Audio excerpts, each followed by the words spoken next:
will fight against them with the sword of my mouth.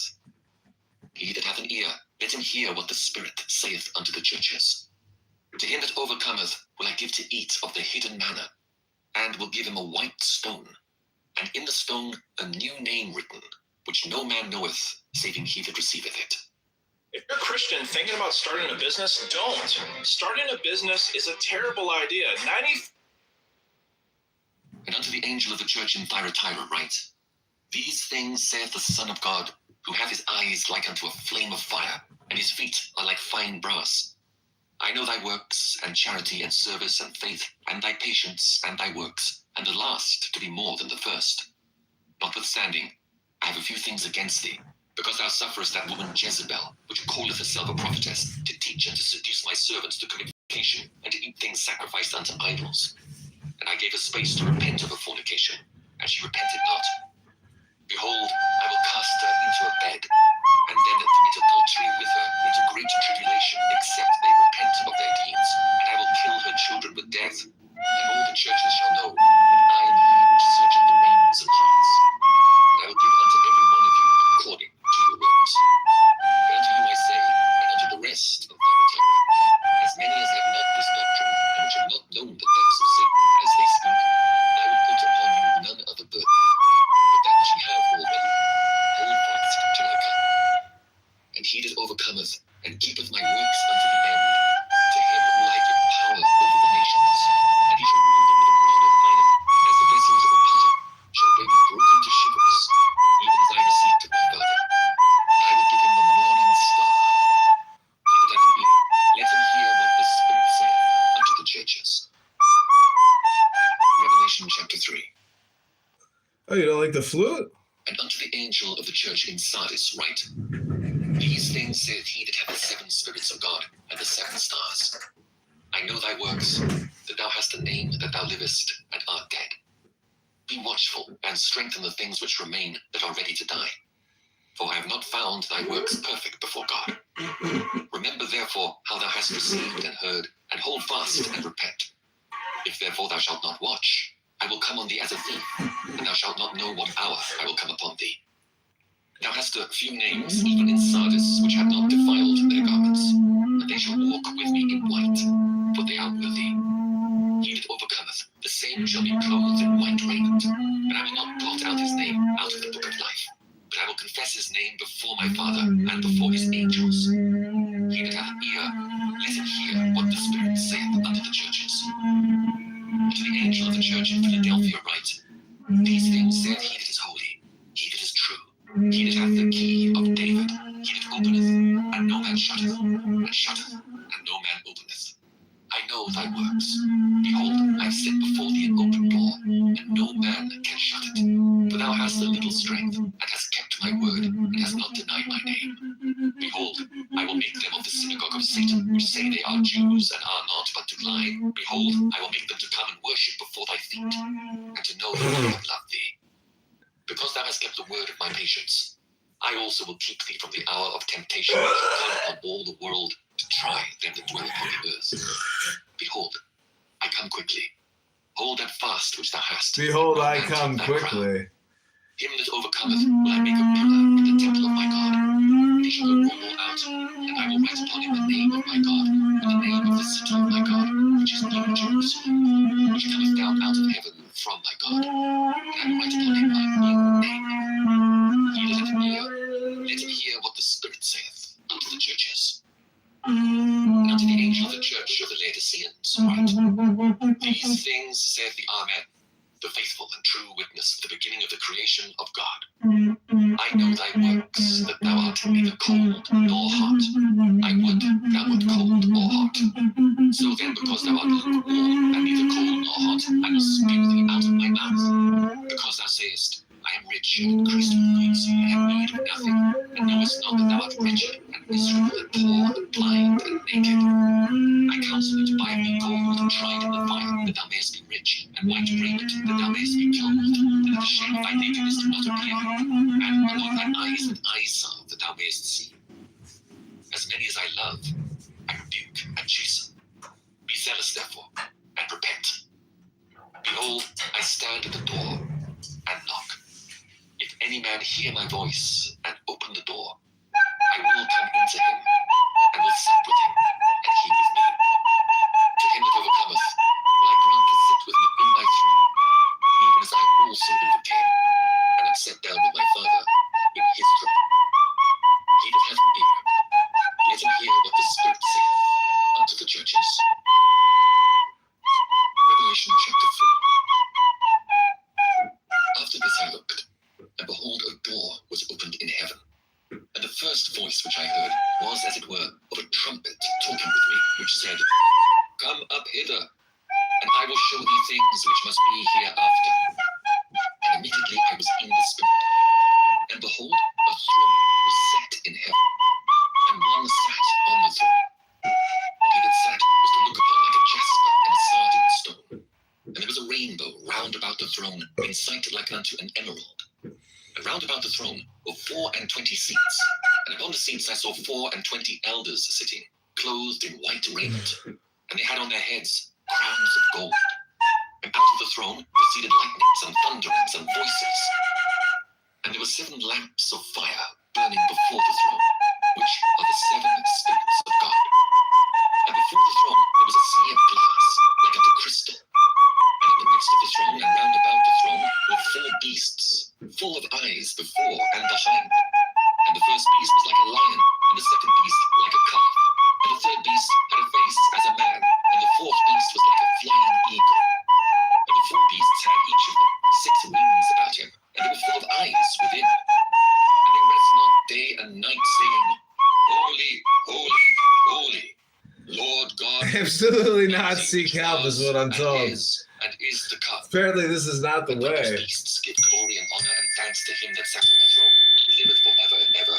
The 24 elders fall down before him that sat on the throne, and worship him that liveth forever and ever, and cast their crowns before the throne, saying, Thou art worthy, O Lord, to receive glory and honor and power.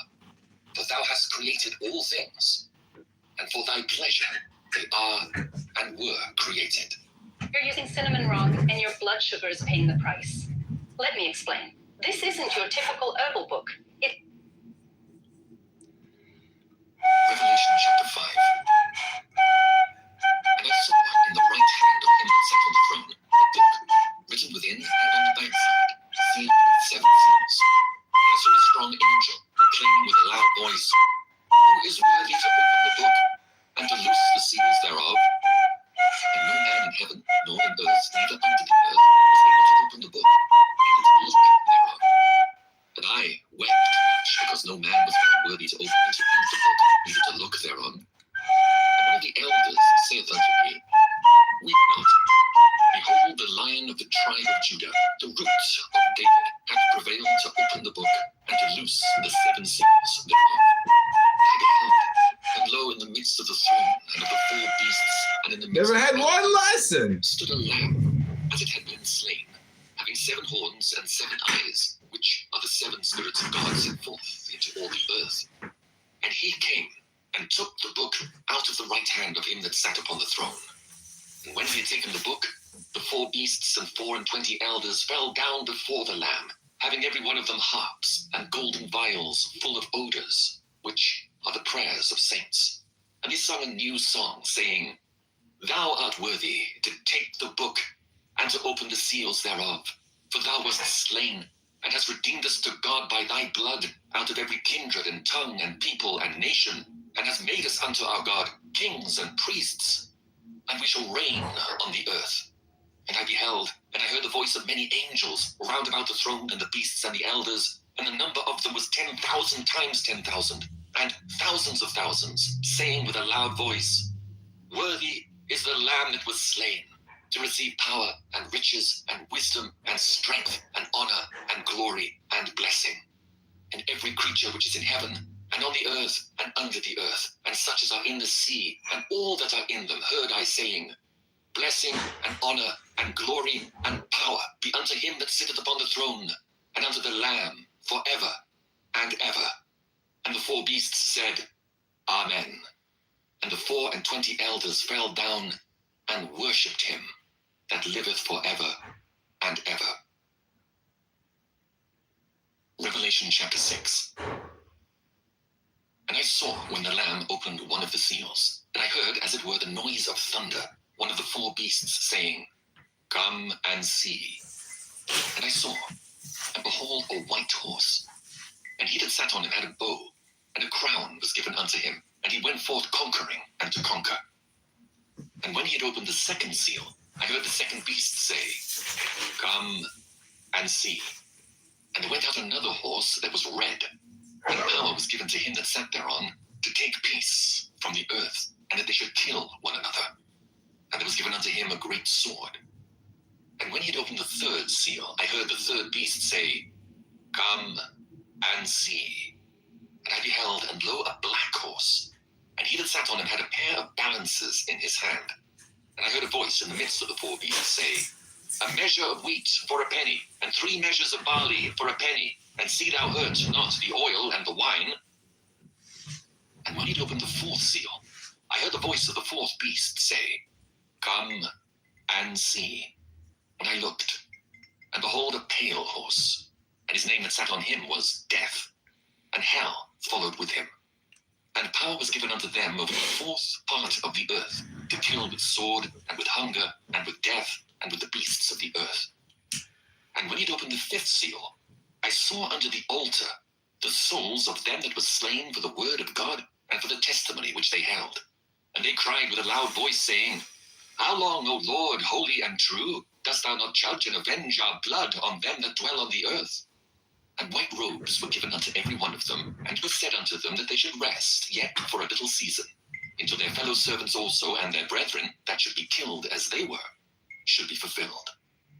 And I beheld when he had opened the sixth seal. And lo, there was a great earthquake, and the sun became black as sackcloth of hair, and the moon became as blood, and the stars of heaven fell unto the earth, even as a fig tree casteth her untimely figs when she is shaken of a mighty wind. And the heaven departed as a scroll when it is rolled together, and every mountain and island were moved out of their places. And the kings of the earth, and the great men, and the rich men, and the chief captains, and the mighty men, and every bondman and every free man, hid themselves in the dens and in the rocks of the mountains, and said to the mountains and rocks, Fall on us, and hide us from the face of him that sitteth on the throne, and from the wrath of the Lamb. For the great day of his wrath is come. And who shall be able to stand? Revelation chapter 7. And after these things I saw 4 angels standing on the 4 corners of the earth, holding the 4 winds of the earth, that the wind should not blow on the earth, nor on the sea, nor on any tree. And I saw another angel ascending from the east, having the seal of the living God. And he cried with a loud voice to the 4 angels, to whom it was given to hurt the earth and the sea, saying, Hurt not the earth, neither the sea, nor the trees, till we have sealed the servants of our God in their foreheads. And I heard the number of them which were sealed, and there were sealed 144,000 of all the tribes of the children of Israel. Of the tribe of Judah was sealed 12,000. Of the tribe of Reuben was sealed 12,000. Of the tribe of Gad was sealed 12,000. Of the tribe of Asher was sealed 12,000. Of the tribe of Nephthalim was sealed 12,000. Of the tribe of Manasseh was sealed 12,000. Of the tribe of Simeon was sealed 12,000. Of the tribe of Levi was sealed 12,000. Of the tribe of Issachar was sealed 12,000. Of the tribe of Zabulon was sealed 12,000. Of the tribe of Joseph was sealed 12,000. Of the tribe of Benjamin was sealed 12,000. After this I beheld, and lo, a great multitude which no man could number, of all nations and kindreds and people and tongues, stood before the throne and before the Lamb, clothed with white robes and palms in their hands, and cried with a loud voice, saying, Salvation to our God which sitteth upon the throne, and unto the Lamb. So does it bother you at all that your partner, gets treatment for premature ejaculation? No, I mean it shouldn't bother anybody. It's only made our sex life better. So Really? Mm-hmm. Yeah. Hello. And all the angels stood round about the throne, and about the elders and the 4 beasts, and fell before the throne on their faces, and worshipped God, saying, Amen. Blessing and glory and wisdom and thanksgiving and honor and power and might be unto our God forever and ever. Amen. And one of the elders answered, saying unto me, What are these which are arrayed in white robes? And whence came they? And I said unto him, Sir, thou knowest. And he said to me, These are they which came out of great tribulation, and have washed their robes and made them white in the blood of the Lamb. Therefore are they before the throne of God, and serve him day and night in his temple. And he that sitteth on the throne shall dwell among them. They shall hunger no more, neither thirst any more, neither shall the sun light on them, nor any heat. For the Lamb which is in the midst of the throne shall feed them, and shall lead them unto living fountains of waters. And God shall wipe away all tears from their eyes. Revelation chapter 8. And when he had opened the seventh seal, there was silence in heaven about the space of half an hour. And I saw the seven angels which stood before God, and to them were given seven trumpets. And another angel came and stood at the altar, having a golden censer, and there was given unto him much incense, that he should offer it with the prayers of all saints upon the golden altar which was before the throne. And the smoke of the incense which came with the prayers of the saints ascended up before God out of the angel's hand. And the angel took the censer and filled it with fire of the altar and cast it into the earth. And there were voices and thunderings and lightnings and an earthquake. And the seven angels which had the seven trumpets prepared themselves to sound. The first angel sounded, and there followed hail and fire mingled with blood, and they were cast upon the earth. And the third part of trees was burnt up, and all green grass was burnt up. And the second angel sounded, and as it were, a great mountain burning with fire was cast into the sea. And the third part of the sea became blood. And the third part of the creatures which were in the sea and had life died. And the third part of the ships were destroyed. And the third angel sounded, and there fell a great star from heaven, burning as it were a lamp, and it fell upon the third part of the rivers and upon the fountains of waters. And the name of the star is called Wormwood. And the third part of the waters became wormwood, and many men died of the waters, because they were made bitter. And the fourth angel sounded, and the third part of the sun was smitten, and the third part of the moon, and the third part of the stars, so as the third part of them was darkened. And the day shone not for a third part of it, and the night likewise. And I beheld and heard an angel flying through the midst of heaven, saying with a loud voice, Woe, woe, woe to the inhabitants of the earth, by reason of the other voices of the trumpet of the three angels, which are yet to sound. Revelation chapter 9.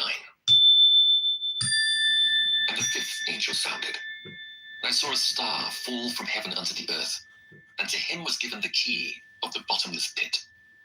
And he opened the bottomless pit, and there arose a smoke out of the pit, as the smoke of a great furnace, and the sun and the air were darkened by reason of the smoke of the pit.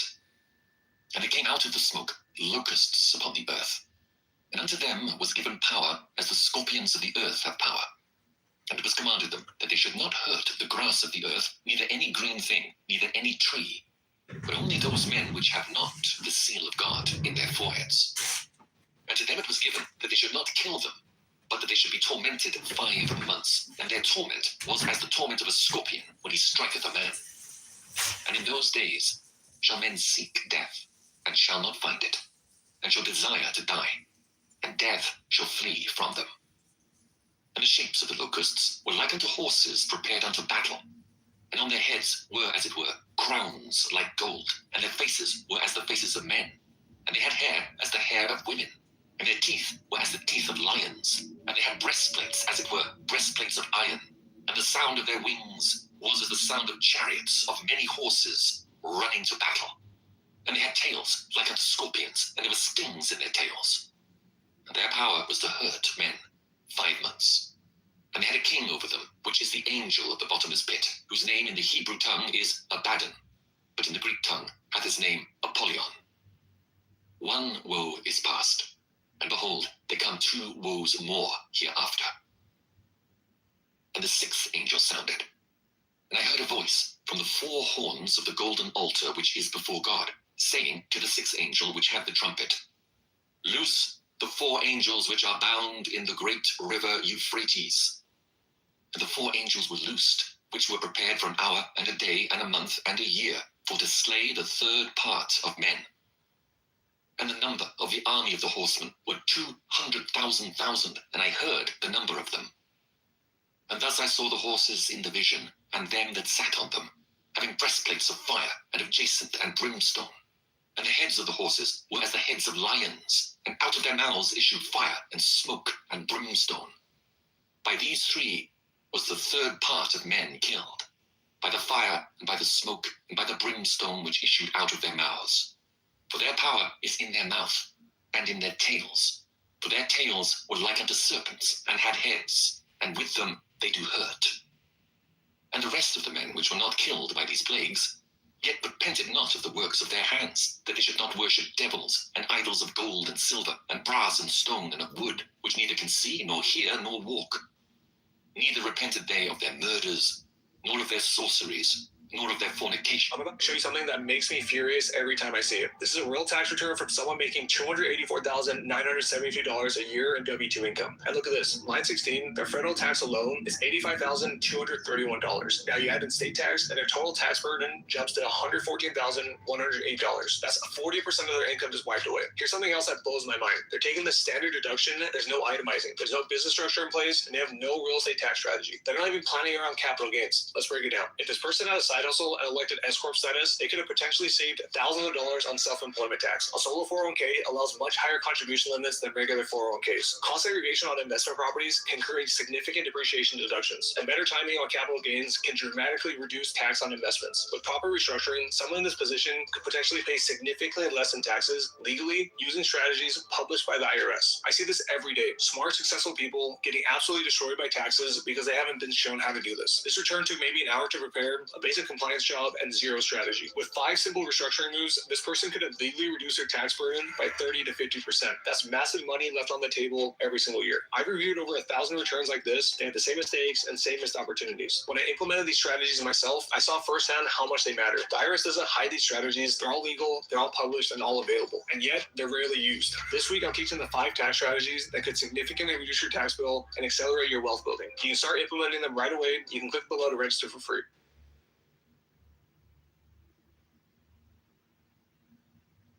If you know, you know. But what if you don't know what you're spending every month?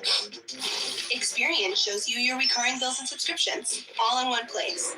They can cancel the ones you don't want and could even negotiate lower rates on the bills you want to keep. You could save an average of $670 a year. It's that easy, period. With Experian, you're always in the know, you know? And closer to reaching your goals. Get the Experian app and see how much you could save.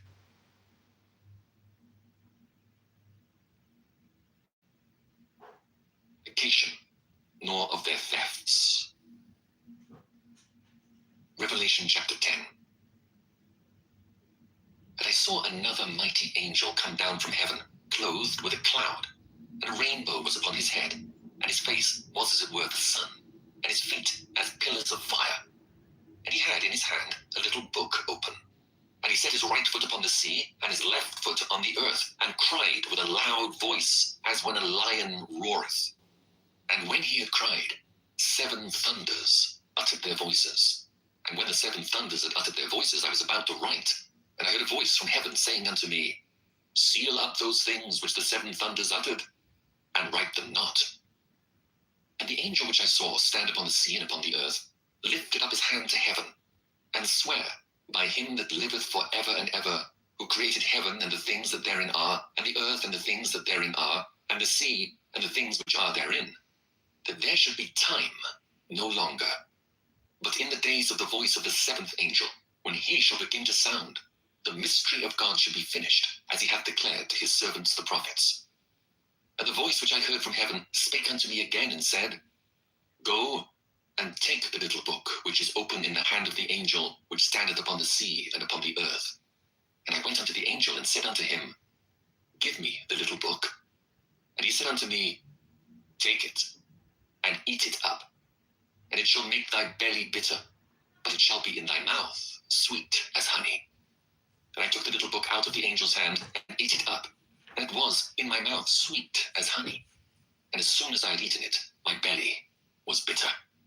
And he said unto me, Thou must prophesy again before many peoples and nations and tongues and kings. Revelation chapter 11. And there was given me a reed like unto a rod, and the angel stood, saying, Rise, and measure the temple of God, and the altar, and them that worship therein. But the court which is without the temple leave out, and measure it not, for it is given unto the Gentiles. And the holy city shall they tread under foot 42 months. And I will give power unto my 2 witnesses, and they shall prophesy 1,260 days, clothed in sackcloth. These are the 2 olive trees, and the 2 candlesticks standing before the God of the earth.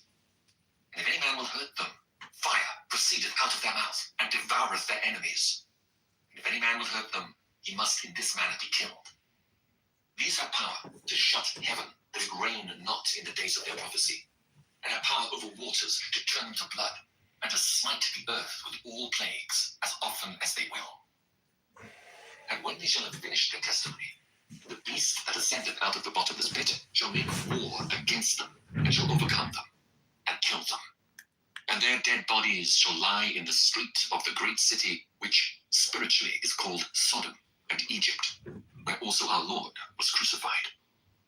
And they of the people and kindreds and tongues and nations shall see their dead bodies 3 days and an half, and shall not suffer their dead bodies to be put in graves.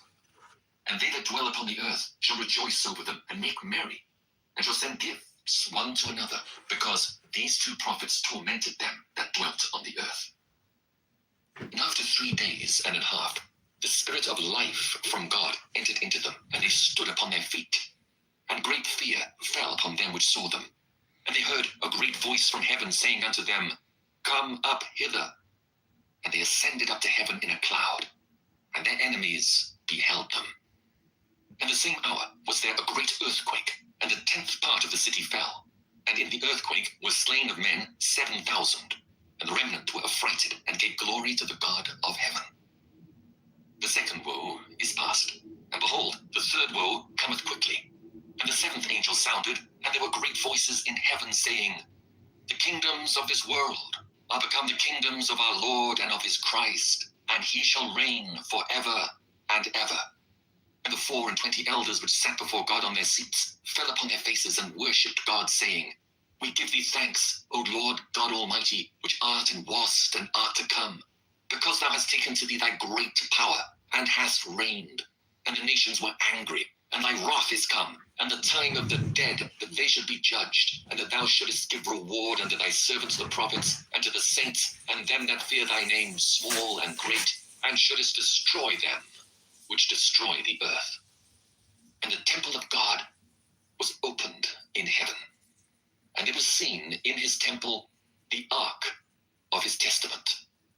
And there were lightnings, and voices, and thunderings, and an earthquake, and great hail. Revelation chapter 12. And there appeared a great wonder in heaven, a woman clothed with the sun, and the moon under her feet, and upon her head a crown of 12 stars. And she, being with child, cried, travailing in birth, and pained to be delivered. And there appeared another wonder in heaven, and behold, a great red dragon, having 7 heads and 10 horns, and 7 crowns upon his heads. And his tail drew the 3rd part of the stars of heaven, and did cast them to the earth. And the dragon stood before the woman which was ready to be delivered, for to devour her child as soon as it was born. And she brought forth a man-child, who was to rule all nations with a rod of iron.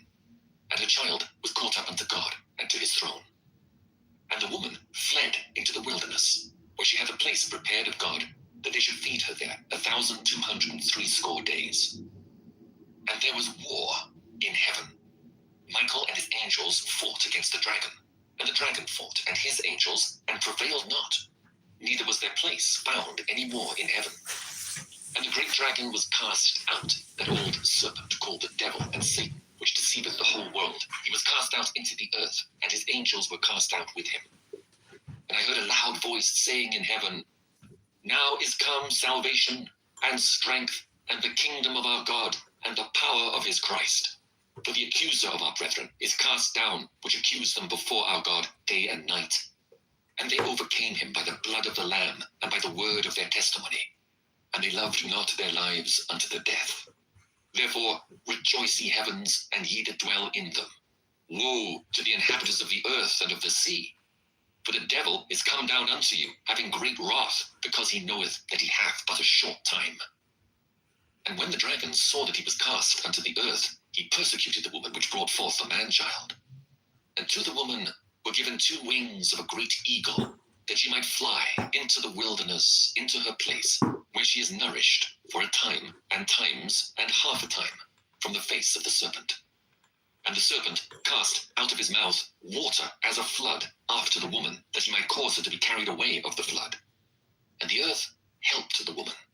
And the earth opened her mouth, and swallowed up the flood which the dragon cast out of his mouth. And the dragon was wroth with the woman, and went to make war with the remnant of her seed, which keep the commandments of God, and have the testimony of Jesus Christ. Revelation chapter 13. And I stood upon the sand of the sea, and saw a beast rise up out of the sea, having 7 heads and 10 horns, and upon his horns 10 crowns, and upon his heads the name of blasphemy. And the beast which I saw was like unto a leopard, and his feet were as the feet of a bear, and his mouth as the mouth of a lion. And the dragon gave him his power and his seat and great authority. And I saw one of his heads, as it were, wounded to death, and his deadly wound was healed. And all the world wondered after the beast, and they worshipped the dragon which gave power unto the beast, and they worshipped the beast, saying, Who is like unto the beast? Who is able to make war with him? And there was given unto him a mouth, speaking great things and blasphemies. And power was given unto him to continue 42 months. And he opened his mouth in blasphemy against God, to blaspheme his name and his tabernacle, and them that dwell in heaven. And it was given unto him to make war with the saints, and to overcome them. And power was given him over all kindreds and tongues and nations. And all that dwell upon the earth shall worship him, whose names are not written in the book of life of the Lamb slain from the foundation of the world. If any man have an ear, let him hear. He that leadeth into captivity shall go into captivity. He that killeth with the sword must be killed with the sword. Here is the patience and the faith of the saints. And I beheld another beast coming up out of the earth. And he had 2 horns like a lamb, and he spake as a dragon. And he exerciseth all the power of the first beast before him, and causeth the earth and them which dwell therein to worship the first beast, whose deadly wound was healed. And he doeth great wonders, so that he maketh fire come down from heaven on the earth in the sight of men, and deceiveth them that dwell on the earth by the means of those miracles which he had power to do in the sight of the beast, saying to them that dwell on the earth, that they should make an image to the beast which had the wound by a sword and did live. And he had power to give life unto the image of the beast, that the image of the beast should both speak and cause that as many as would not worship the image of the beast should be killed. And he causeth all, both small and great, rich and poor, free and bond, to receive a mark in their right hand or in their foreheads, and that no man might buy or sell, save he that had the mark, or the name of the beast, or the number of his name. Here is wisdom. Let him that hath understanding count the number of the beast, for it is the number of a man, and his number is 666. Revelation chapter 14. And I looked, and lo, a lamb stood on the Mount Sion, and with him 144,000, having his father's name written in their foreheads. And I heard a voice from heaven, as the voice of many waters, and as the voice of a great thunder. And I heard the voice of harpers, harping with their harps. And they sung, as it were, a new song before the throne, and before the 4 beasts and the elders. And no man could learn that song, but the 144,000 which were redeemed from the earth. These are they which were not defiled with women, for they are virgins. These are they which follow the Lamb whithersoever he goeth. These were redeemed from among men, being the firstfruits unto God and to the Lamb.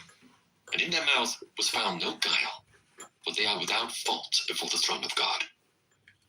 And I saw another angel fly in the midst of heaven, having the everlasting gospel to preach unto them that dwell on the earth, and to every nation and kindred and tongue and people, saying with a loud voice, Fear God, and give glory to him, for the hour of his judgment is come, and worship him that made heaven and earth and the sea and the fountains of waters. And there followed another angel, saying, Babylon is fallen that great city, because she made all nations drink of the wine of the wrath of her fornication. And the third angel followed them, saying with a loud voice, If any man worship the beast and his image, and receive his mark in his forehead or in his hand, the same shall drink of the wine of the wrath of God, which is poured out without mixture into the cup of his indignation. And he shall be tormented with fire and brimstone in the presence of the holy angels, and in the presence of the Lamb. And the smoke of their torment ascendeth up for ever and ever, and they have no rest, day nor night, who worship the beast and his image, and whosoever receiveth the mark of his name. Here is the patience of the saints. Here are they that keep the commandments of God, and the faith of Jesus.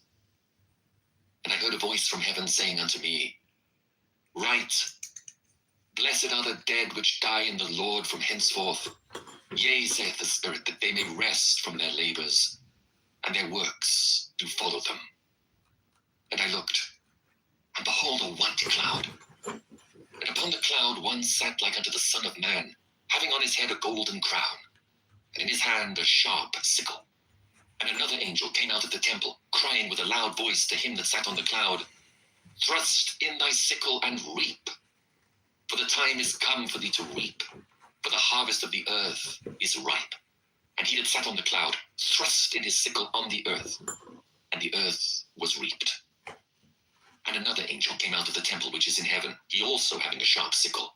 And another angel came out from the altar, which had power over fire, and cried with a loud cry to him that had the sharp sickle, saying, Thrust in thy sharp sickle, and gather the clusters of the vine of the earth, for her grapes are fully ripe. And the angel thrust in his sickle into the earth, and gathered the vine of the earth, and cast it into the great winepress of the wrath of God. And the winepress was trodden without the city, and blood came out of the winepress, even unto the horse bridles, by the space of 1,600 furlongs. Revelation chapter 15. And I saw another sign in heaven, great and marvelous, 7 angels having the 7 last plagues, for in them is filled up the wrath of God. And I saw, as it were, a sea of glass mingled with fire, and them that had gotten the victory over the beast, and over his image, and over his mark, and over the number of his name, stand on the sea of glass, having the harps of God. And they sing the song of Moses, the servant of God, and the song of the Lamb, saying, Great and marvelous are thy works, Lord God Almighty. Just and true are thy ways, thou King of saints. Who shall not fear thee, O Lord, and glorify thy name? For thou only art holy. For all nations shall come and worship before thee. For thy judgments are made manifest. And after that I looked, and behold, the temple of the tabernacle of the testimony in heaven was opened. And the 7 angels came out of the temple, having the 7 plagues, clothed in pure and white linen, and having their breasts girded with golden girdles. And one of the 4 beasts gave unto the 7 angels 7 golden vials, full of the wrath of God, who liveth for ever and ever. And the temple was filled with smoke from the glory of God and from his power. And no man was able to enter into the temple till the 7 plagues of the 7 angels were fulfilled. Revelation chapter 16. And I heard a great voice out of the temple, saying to the 7 angels, Go your ways, and pour out the vials of the wrath of God upon the earth. And the first went, and poured out his vial upon the earth. And there fell a noisome and grievous sore upon the men which had the mark of the beast, and upon them which worshipped his image. And the second angel poured out his vial upon the sea, and it became as the blood of a dead man, and every living soul died in the sea. And the third angel poured out his vial upon the rivers and fountains of waters, and they became blood. And I heard the angel of the waters say, Thou art righteous, O Lord, which art and wast and shalt be, because thou hast judged us. For they have shed the blood of saints and prophets, and thou hast given them blood to drink, for they are worthy. And I heard another out of the altar say, Even so, Lord God Almighty, true and righteous are thy judgments. And the fourth angel poured out his vial upon the sun, and power was given unto him to scorch men with fire. And men were scorched with great heat, and blasphemed the name of God, which hath power over these plagues. And they repented not to give him glory. And the fifth angel poured out his vial upon the seat of the beast, and his kingdom was full of darkness, and they gnawed their tongues for pain, and blasphemed the God of heaven, because of their pains and their sores, and repented not of their deeds. And the sixth angel poured out his vial upon the great river Euphrates, and the water thereof was dried up, that the way of the kings of the east might be prepared. And I saw three unclean spirits like frogs come out of the mouth of the dragon, and out of the mouth of the beast, and out of the mouth of the false prophet. For they are the spirits of devils, working miracles, which go forth unto the kings of the earth and of the whole world, to gather them to the battle of that great day of God Almighty. Behold, I come as a thief. Blessed is he that watcheth and keepeth his garments, lest he walk naked, and they see his shame. And he gathered them together into a place called in the Hebrew tongue Armageddon. And the seventh angel poured out his vial into the air, and there came a great voice out of the temple of heaven from the throne, saying, It is done. And there were voices, and thunders, and lightnings, and there was a great earthquake, such as was not since men were upon the earth, so mighty an earthquake, and so great. And the great city was divided into three parts, and the cities of the nations fell. And great Babylon came in remembrance before God, to give unto her the cup of the wine of the fierceness of his wrath. And every island fled away, and the mountains were not found. And there fell upon men a great hail out of heaven, every stone about the weight of a talent. And men blasphemed God because of the plague of the hail, for the plague thereof was exceeding great. Revelation chapter 17. And there came one of the seven angels which had the seven vials, and talked with me, saying unto me, Come hither, I will show unto thee the judgment of the great whore that sitteth upon many waters, with whom the kings of the earth have committed fornication, and the inhabitants of the earth have been made drunk with the wine of her fornication. So he carried me away in the spirit into the wilderness. And I saw a woman sit upon a scarlet-colored beast, full of names of blasphemy, having 7 heads and 10 horns. And the woman was arrayed in purple and scarlet color, and decked with gold and precious stones and pearls, having a golden cup in her hand, full of abominations and filthiness of her fornication. And upon her forehead was a name written, Mystery, Babylon the Great, the mother of harlots and abominations of the earth. And I saw the woman drunken with the blood of the saints, and with the blood of the martyrs of Jesus. And when I saw her, I wondered with great admiration. And the angel said unto me, Wherefore didst thou marvel? I will tell thee the mystery of the woman, and of the beast that carrieth her, which hath the 7 heads and 10 horns. The beast that thou sawest was, and is not, and shall ascend out of the bottomless pit, and go into perdition. And they that dwell on the earth shall wonder, whose names were not written in the book of life from the foundation of the world, when they behold the beast that was, and is not, and yet is. And here is the mind which hath wisdom. The 7 heads are 7 mountains on which the woman sitteth, and there are 7 kings. 5 are fallen, and 1 is, and the other is not yet come, and when he cometh, he must continue a short space. And the beast that was, and is not, even he is the 8th, and is of the 7, and goeth into perdition. And the 10 horns which thou sawest are 10 kings, which have received no kingdom as yet, but receive power as kings 1 hour with the beast. These have 1 mind, and shall give their power and strength unto the beast. These shall make war with the Lamb, and the Lamb shall overcome them, for he is Lord of lords and King of kings, and they that are with him are called and chosen and faithful. And he saith unto me, The waters which thou sawest, where the whore sitteth, are peoples and multitudes and nations and tongues. And the 10 horns which thou sawest upon the beast, these shall hate the whore, and shall make her desolate and naked, and shall eat her flesh, and burn her with fire. For God hath put in their hearts to fulfill his will, and to agree, and give their kingdom unto the beast, until the words of God shall be fulfilled. And the woman which thou sawest is that great city which reigneth over the kings of the earth. Revelation chapter 18. And after these things I saw another angel come down from heaven, having great power, and the earth was lightened with his glory. And he cried mightily with a strong voice, saying, Babylon the Great is fallen, and has become the habitation of devils, and the hold of every foul spirit, and a cage of every unclean and hateful bird. For all nations have drunk of the wine of the wrath of her fornication, and the kings of the earth have committed fornication with her. And the merchants of the earth are waxed rich through the abundance of her delicacies. And I heard another voice from heaven saying, Come out of her, my people, that ye be not partakers of her sins, and that ye receive not of her plagues. For her sins have reached unto heaven, and God hath remembered her iniquities. Reward her even as she rewarded you, and double unto her, double according to her works. In the cup which she hath filled, fill to her double.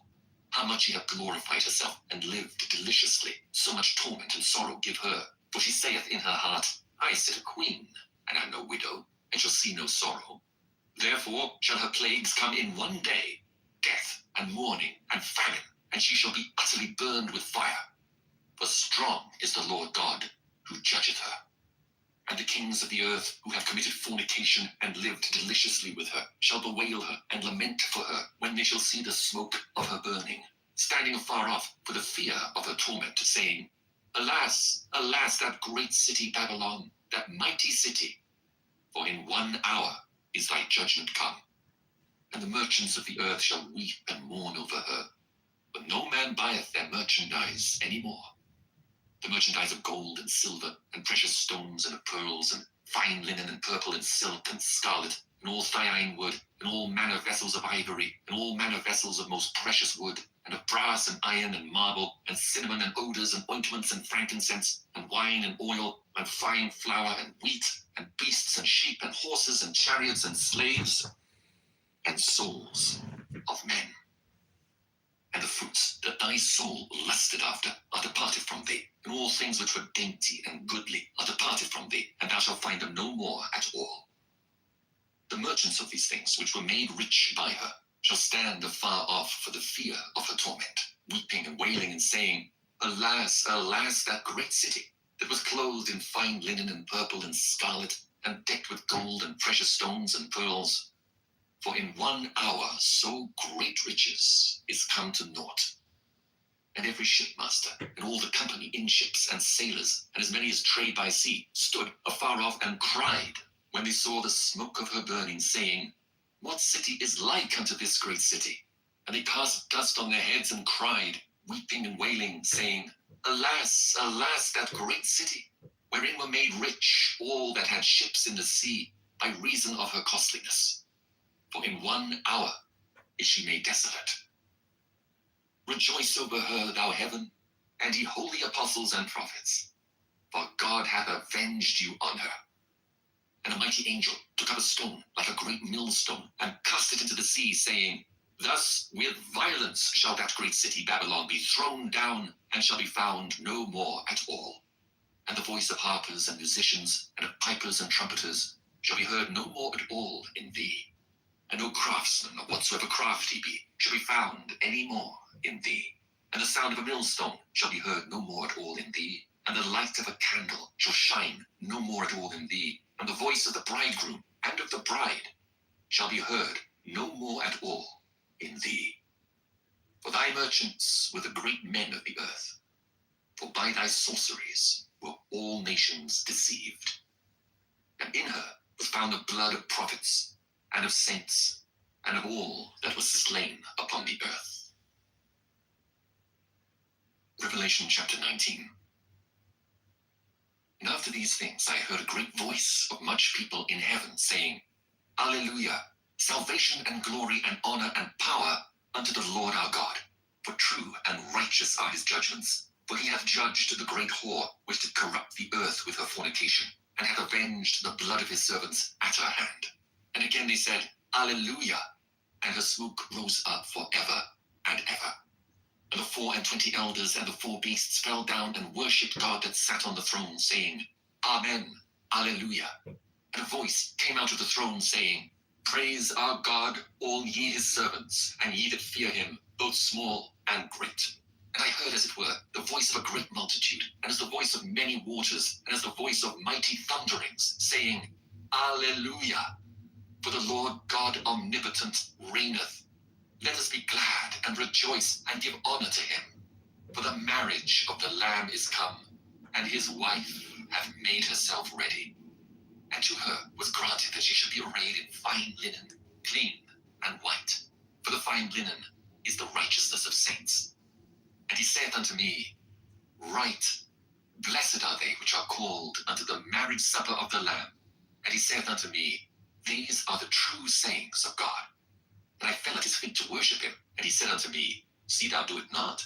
I am thy fellow servant and of thy brethren that have the testimony of Jesus. Worship God.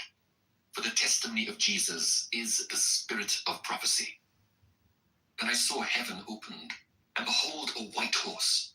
And he that sat upon him was called Faithful and True, and in righteousness he doth judge and make war.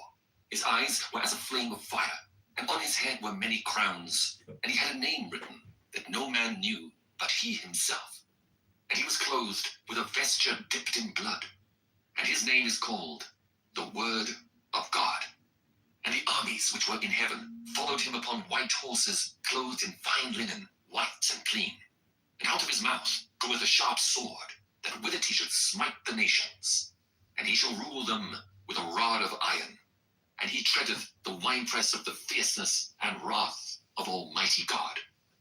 And he hath on his vesture and on his thigh a name written, King of Kings and Lord of Lords. And I saw an angel standing in the sun, and he cried with a loud voice, saying to all the fowls that fly in the midst of heaven, Come and gather yourselves together unto the supper of the great God, that ye may eat the flesh of kings, and the flesh of captains, and the flesh of mighty men, and the flesh of horses, and of them that sit on them, and the flesh of all men, both free and bond, both small and great. And I saw the beast, and the kings of the earth and their armies, gathered together to make war against him that sat on the horse, and against his army.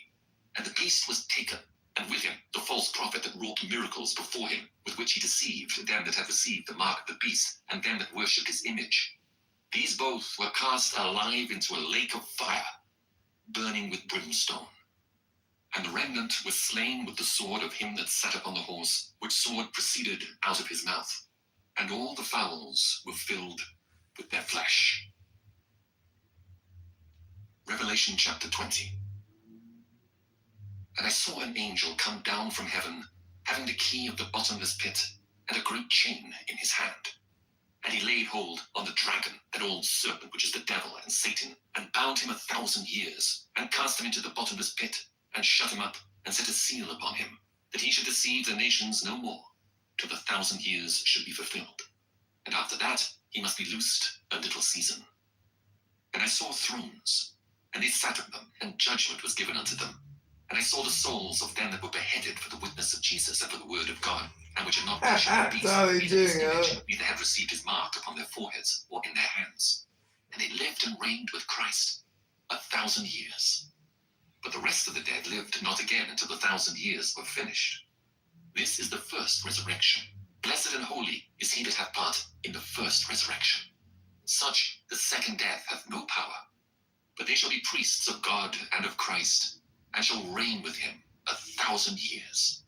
And when the 1,000 years are expired, Satan shall be loosed out of his prison, and shall go out to deceive the nations which are in the four quarters of the earth, Gog and Magog, to gather them together to battle, the number of whom is as the sand of the sea. And they went up on the breadth of the earth, and compassed the camp of the saints about, and the beloved city. And fire came down from God out of heaven, and devoured them. And the devil that deceived them was cast into the lake of fire and brimstone, where the beast and false prophet are, and shall be tormented day and night, forever and ever. And I saw a great white throne, and him that sat on it, from whose face the earth and the heaven fled away, and there was found no place for them. And I saw the dead, small and great, stand before God, and the books were opened. And another book was opened, which is the book of life. And the dead were judged out of those things which were written in the books, according to their works. And the sea gave up the dead which were in it, and death and hell delivered up the dead which were in them. and they were judged every man according to their works. Death and hell were cast into the lake of fire. This is the second death. And whosoever was not found written in the book of life was cast into the lake of fire. Revelation chapter 21.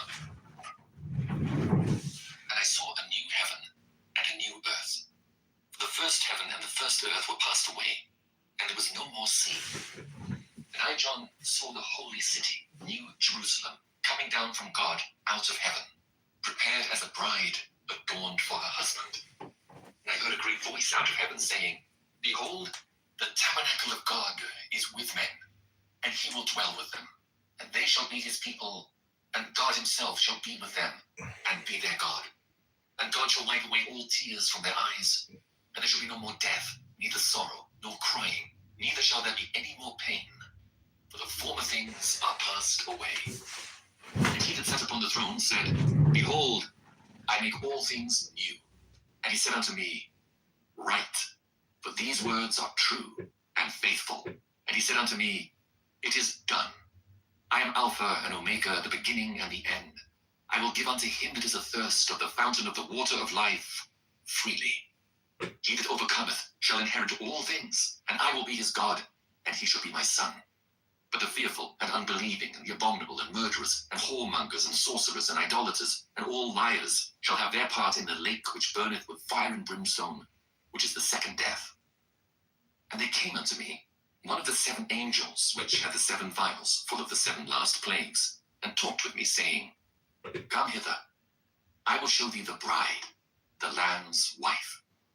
And he carried me away in the spirit to a great and high mountain, and showed me that great city, the holy Jerusalem, descending out of heaven from God, having the glory of God. And her light was like unto a stone most precious, even like a jasper stone, clear as crystal. And her wall, great and high, and had 12 gates, and at the gates 12 angels, and names written thereon, which are the names of the 12 tribes of the children of Israel. On the east 3 gates, on the north 3 gates, on the south 3 gates, and on the west 3 gates. And the wall of the city had 12 foundations, and in them the names of the 12 apostles of the Lamb. And he that talked with me had a golden reed to measure the city and the gates thereof, and the wall thereof. And the city lieth 4 square, and the length is as large as the breadth. And he measured the city with the reed 12,000 furlongs. The length and the breadth and the height of it are equal. And he measured the wall thereof 144 cubits, according to the measure of a man, that is, of the angel. And the building of the wall of it was of jasper, and the city was pure gold, like unto clear glass. And the foundations of the wall of the city were garnished with all manner of precious stones. The first foundation was jasper, the second sapphire, the third a chalcedony, the fourth an emerald, the fifth sardonyx, the sixth sardius, the seventh chrysolite, the eighth beryl, the ninth a topaz, the 10th a chrysoprasus, the 11th a jacinth, the 12th an amethyst. And the 12 gates were 12 pearls. Every several gate was of 1 pearl. And the street of the city was pure gold, as it were transparent glass. And I saw no temple therein, for the Lord God Almighty and the Lamb are the temple of it. And the city had no need of the sun, neither of the moon to shine in it, for the glory of God did lighten it, and the Lamb is the light thereof. And the nations of them which are saved shall walk in the light of it, and the kings of the earth do bring their glory and honor into it. And the gates of it shall not be shut at all by day, for there shall be no night there. And they shall bring the glory and honor of the nations into it. And there shall in no wise enter into it anything that defileth, neither whatsoever worketh abomination, or maketh a lie, but they which are written in the Lamb's book of life. Revelation chapter 22. And he showed me a pure river of water of life, clear as crystal, proceeding out of the throne of God and of the Lamb. In the midst of the street of it, and on either side of the river, was there the tree of life, which bare 12 manner of fruits, and yielded her fruit every month. And the leaves of the tree were for the healing of the nations. And there shall be no more curse, but the throne of God and of the Lamb shall be in it, and his servants shall serve him. And they shall see his face, and his name shall be in their foreheads. And there shall be no night there, and they need no candle, neither light of the sun. For the Lord God, giveth them light, and they shall reign forever and ever. And he said unto me, These sayings are faithful and true. And the Lord God of the holy prophets sent his angel to show unto his servants the things which must shortly be done. Behold, I come quickly.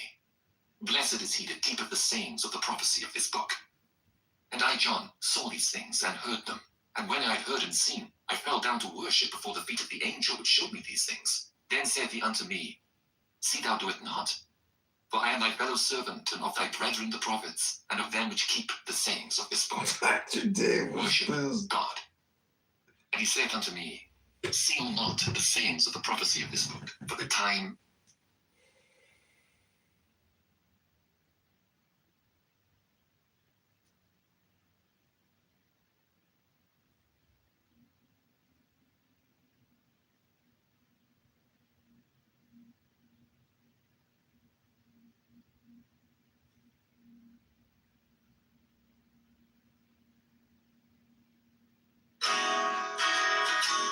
There it is, St. Patty's Day.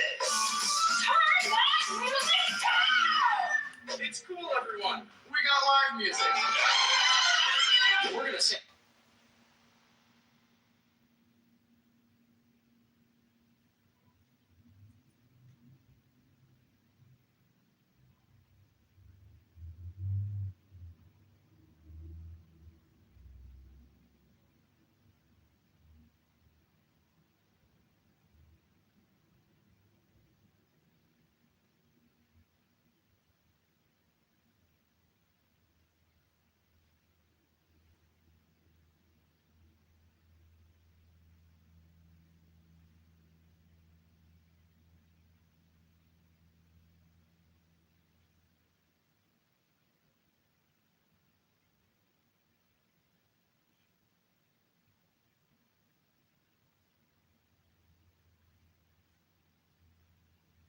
What is my sweet dream? I want to speak to your manager. There it is.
get it.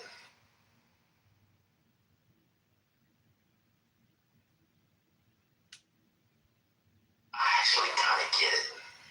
I'm sorry, it's kind of compelling.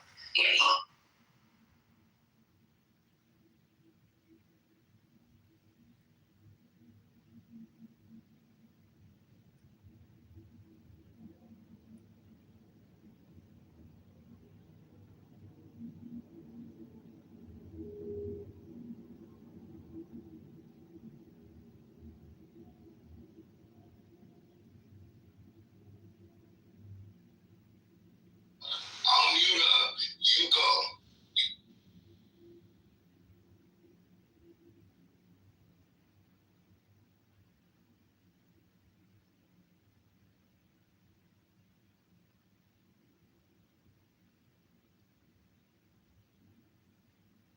Dupotet teaches in his secret book on magic that one can kill by magic as by electricity. There's nothing strange in this revelation.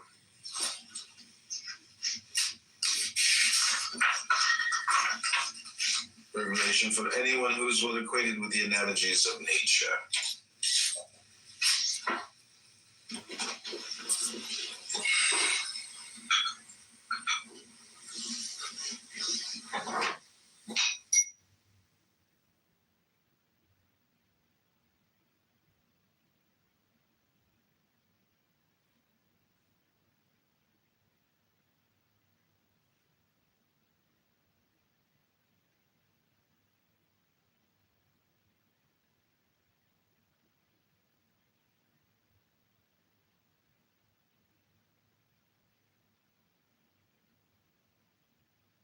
Secret, superior force.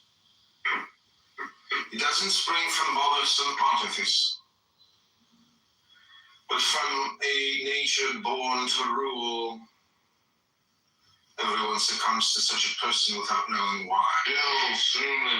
Ages has counseled you.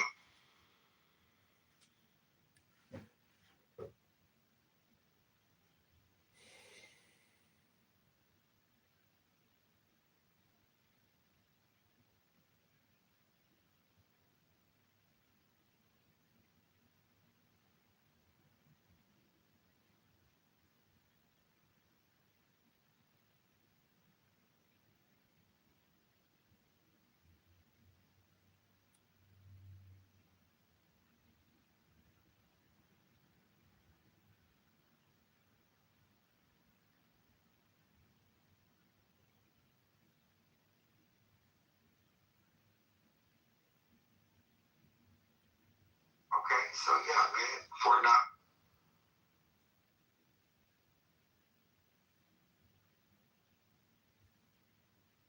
Yeah, we had to actually do it when we first got there. So they had this like, they do all these events, and you gotta go up this mountain. I love it up there.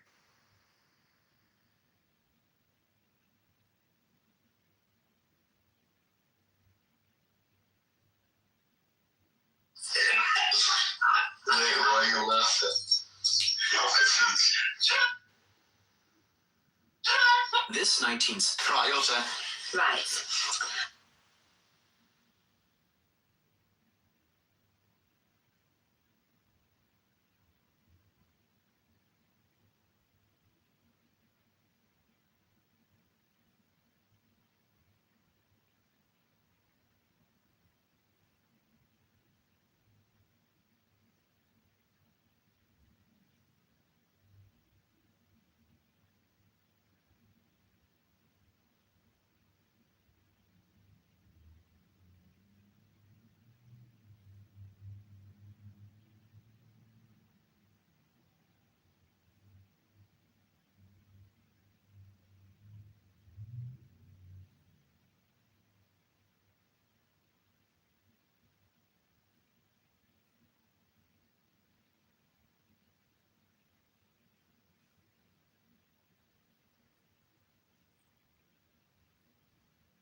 and you won't have to write. So for some of you, it could be difficult. But if you're a Republican patriot, you will write in John Kitover. You will now vote for Darren LaHood. And John Kitover is certified in all counties and precincts of the 16th district.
I could not be more flattered and excited to be with all of you in this room. This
In all counties and precincts of the 16th district, so be sure to write in John Kitover for the 16th district to unseat and defeat Darren LaHood. Okay.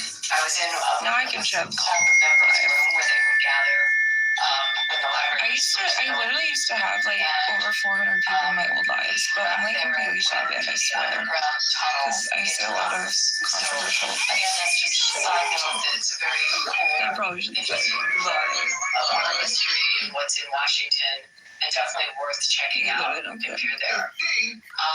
It was, you know, a gallery and kind of a lot of confusion going through the whole security apparatus that they had.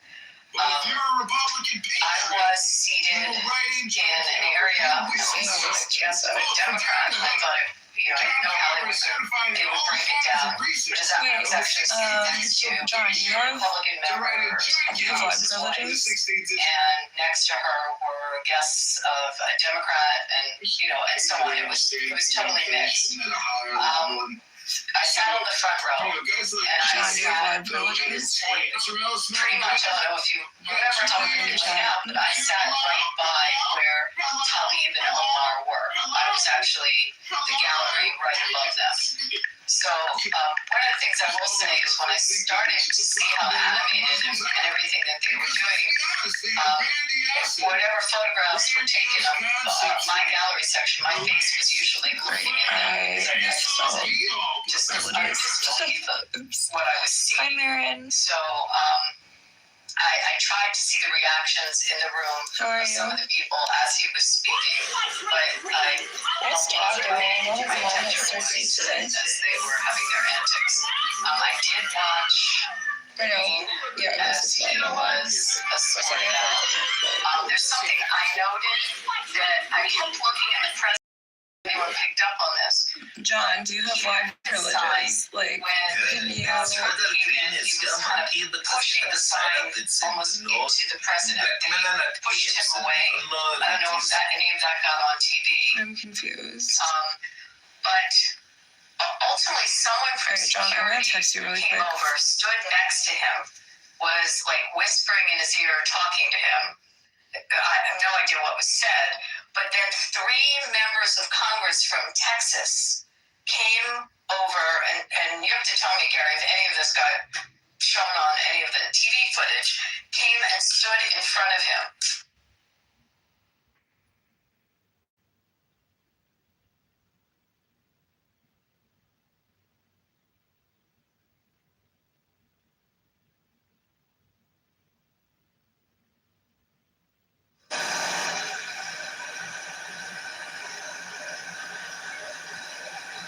Wait, Marin request up. I feel like, the shadow ban is so annoying. Like, I'm getting so frustrated. And it's not like because I'm trying to be an influencer by any means, but like, it sucks going from like a huge platform to not. Because, yeah, exactly, they're silencing everyone. And also, so I knew that Larry Ellison, after he bought this app, now BB and Larry are going together to try to take over X. I watched a video on it earlier. It's crazy. Oh, there you go. Hey, Marin, babe, you want to come up?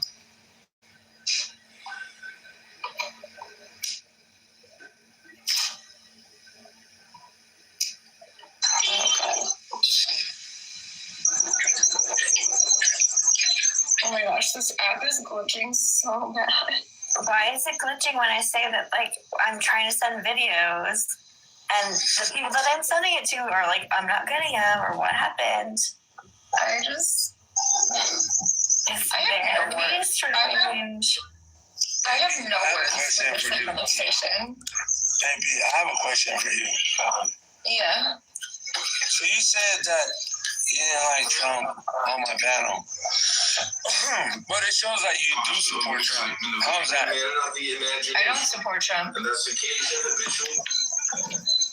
I'm Republican and I like Republican policies, but I don't support Trump.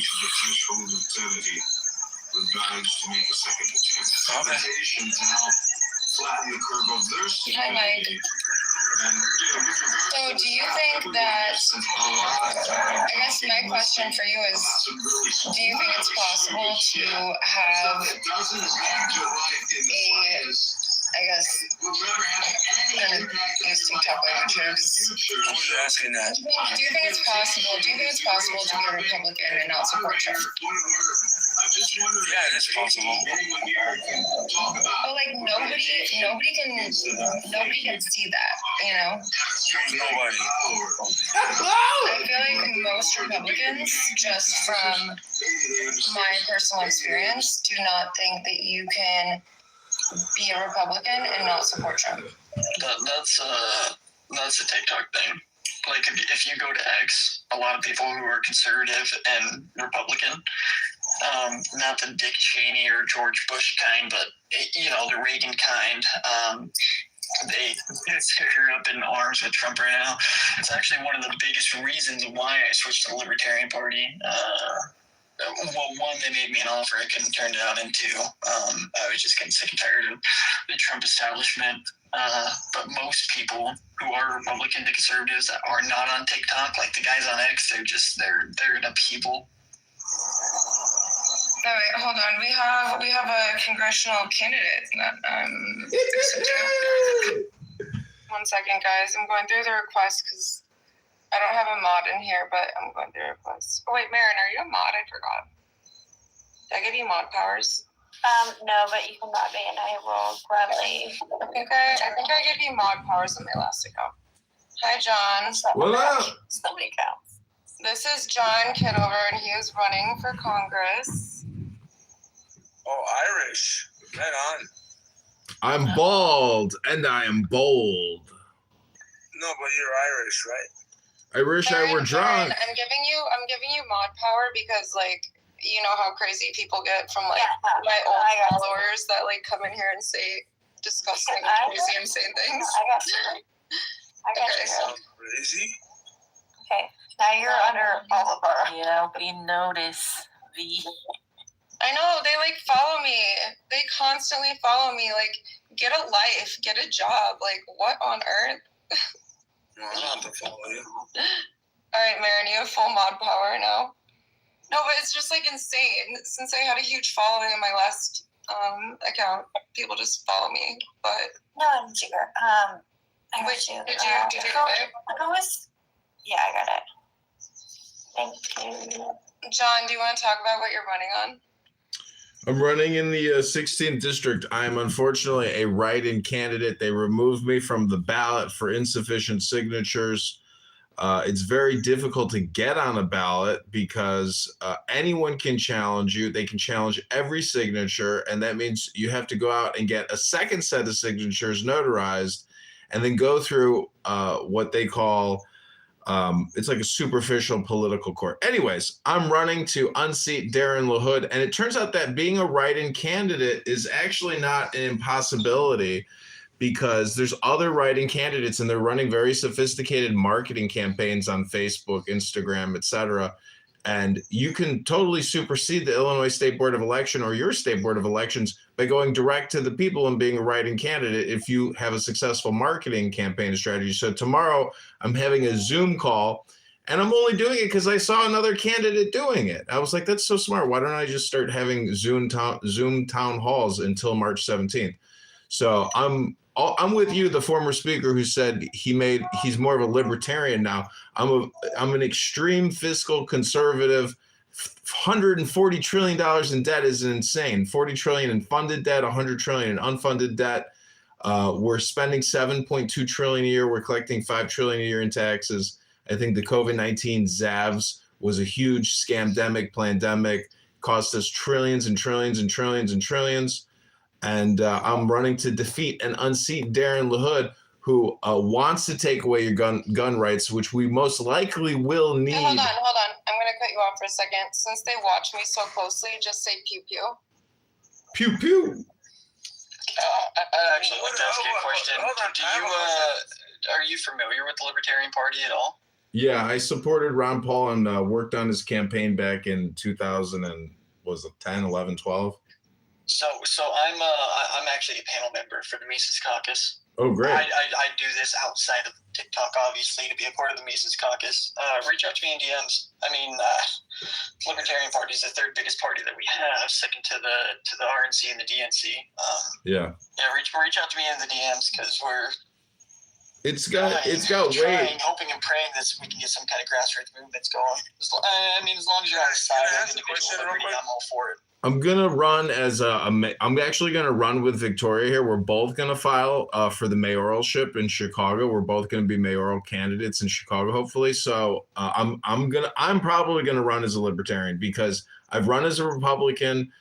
I've gotten no support from the Chicago GOP, Illinois GOP. They don't exist. They have no money. It's totally independent.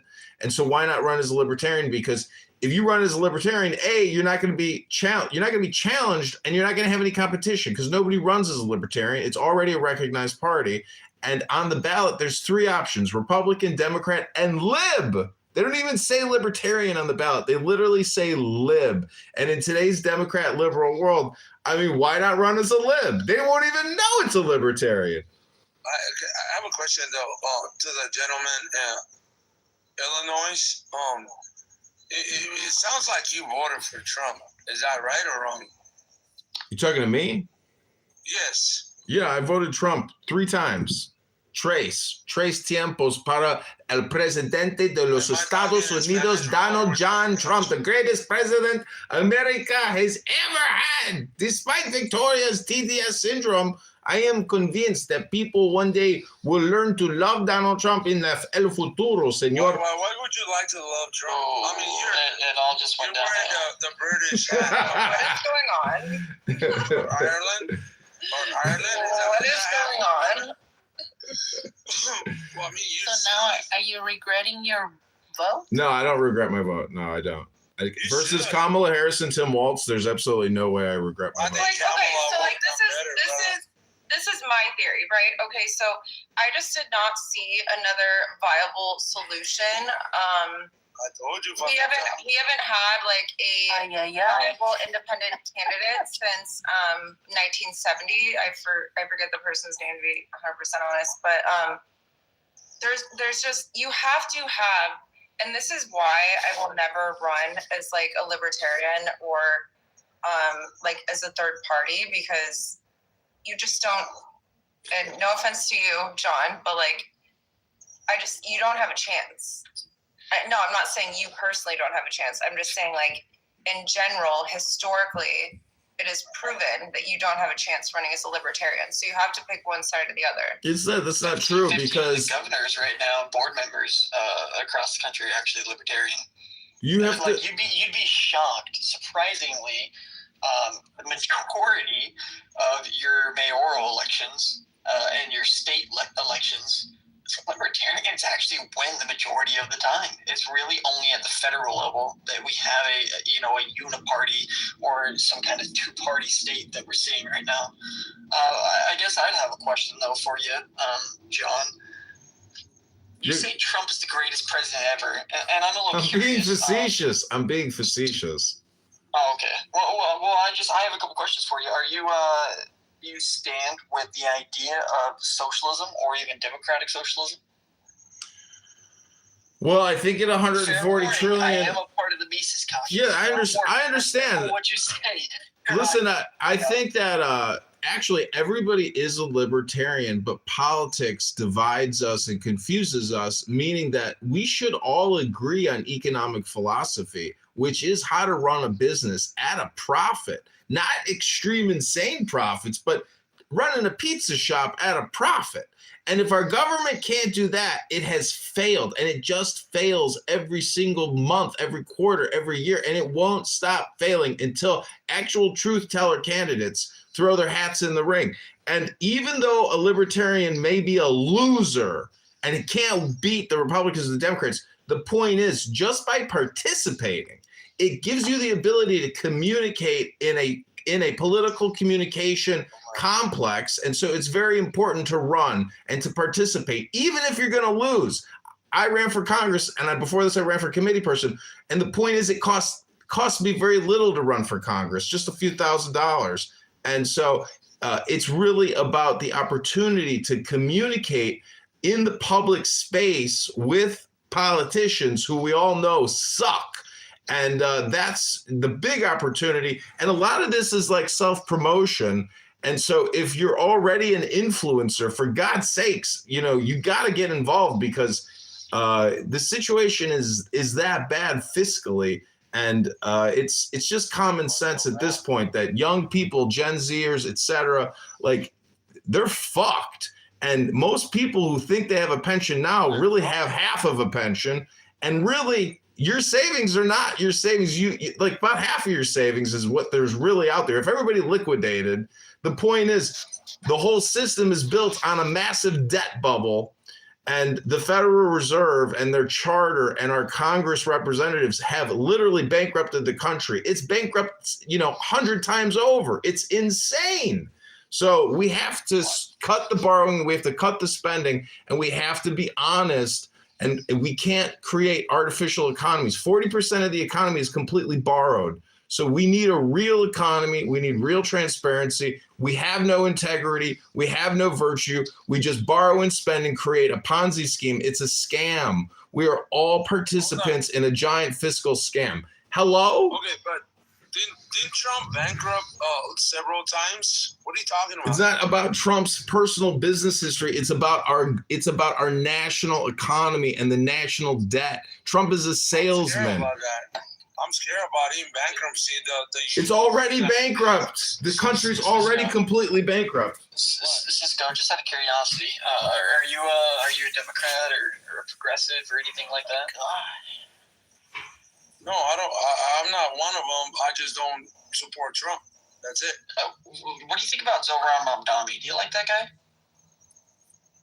Well, I didn't vote for him, but I don't know about his ideology. Like in terms of Mamdani, right? Okay, so like first of all, I think it's highly ironic that like so many people like they voted for him, right? And they did not do their research. Do you know how socialism works? You raise taxes. You raise people's taxes in order to fund different government agendas. You don't just like get free everything.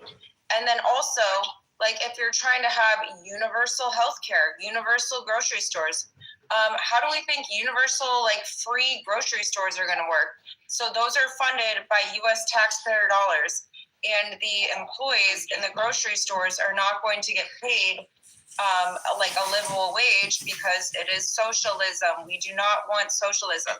So when it's the same. it's literally no. Wait, sorry. Can I finish? So when you're in a socialistic or a communistic economy, and there are two differentiating factors between socialism and communism, right?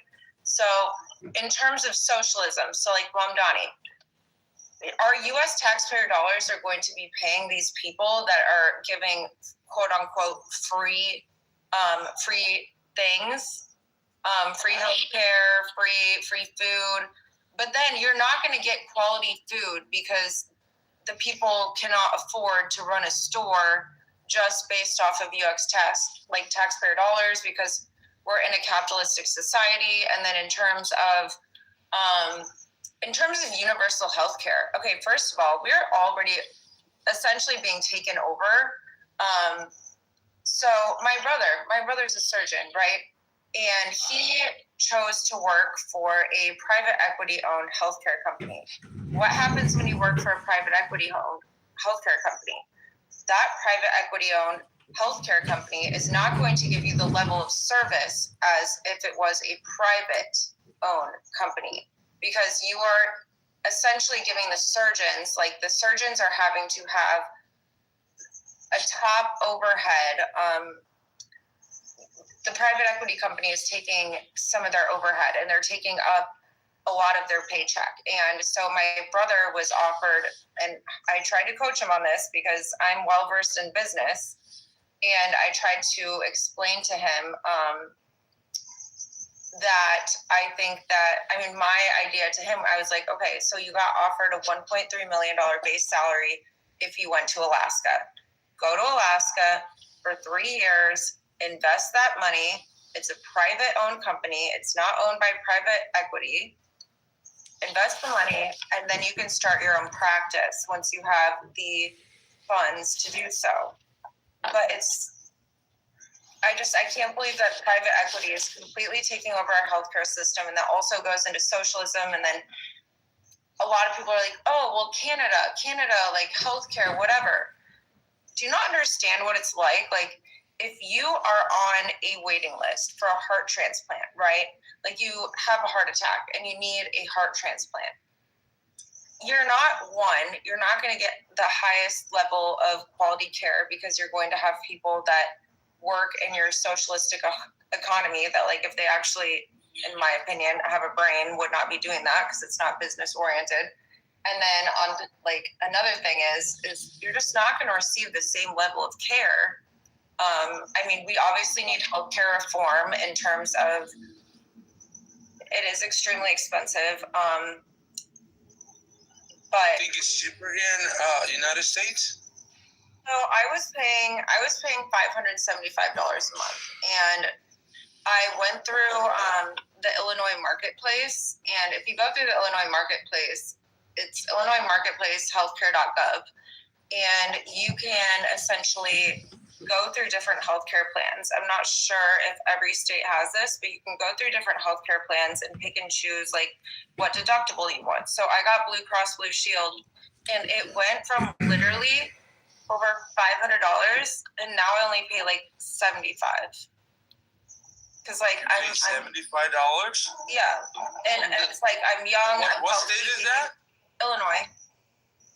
Oh, But I think, different law. Okay. and if anybody like wants help with their like healthcare plans, I'm happy to help you because I've done a lot of research on it. But like, if you go to your government marketplace, and you don't have healthcare through your employer, and I did it when I started my company. It's very helpful, and I could have had a plan as low as like $3 a month, but that obviously wouldn't be good healthcare in case something happened. It would not be good. But no, I have the same level of care as I did when I was spending over $500 a month. So there's a lot of options out there if anybody needs help with it. So let me ask you a question real quick. I just want to ask. So since you're supporting the other guy, not you, supporting Trump, you're talking about that. You think tariffs are gonna help the American people? Is that gonna make it cheaper for American people? Tariffs? That is my question. Tariffs actually, okay, so who pays tariffs, right? The consumer pays tariffs. Americans. Yes. Yeah. So say I want to buy a dress from a boutique in Australia. I'm going to be paying the tariffs.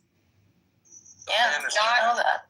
It's not the government. It's not Australia. It's me. Well, tariffs also operate differently too, and maybe Illinois will catch some of this. It sounds like he subscribes to the Austrian economic ideology, but tariffs are a different kind of tax, right? Because when you Well, I can explain it, right? The reason I'm so anti-tariff, like I would have preferred Trump to just raise corporate taxes, and I'm against taxes, so that's saying something. I'd rather him raise taxes than institute tariffs if we had to have one or the other. And the reason for it being is that you pay corporate taxes based on your profits each quarter or at the end of the fiscal year. My problem with that is that, one, we're paying taxes. I think, I'm not crazy big on taxes to begin with. But with a tariff, it's different. You pay taxes for corporate taxes based on your actual revenue intake.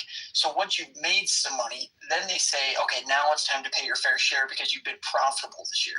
Whereas with a tariff, you pay that up front. And I'm an importer. I deal with steel all the time. So I have a couple invoices here actually that I need to pay out to U.S. Customs before they'll release my shipment to me.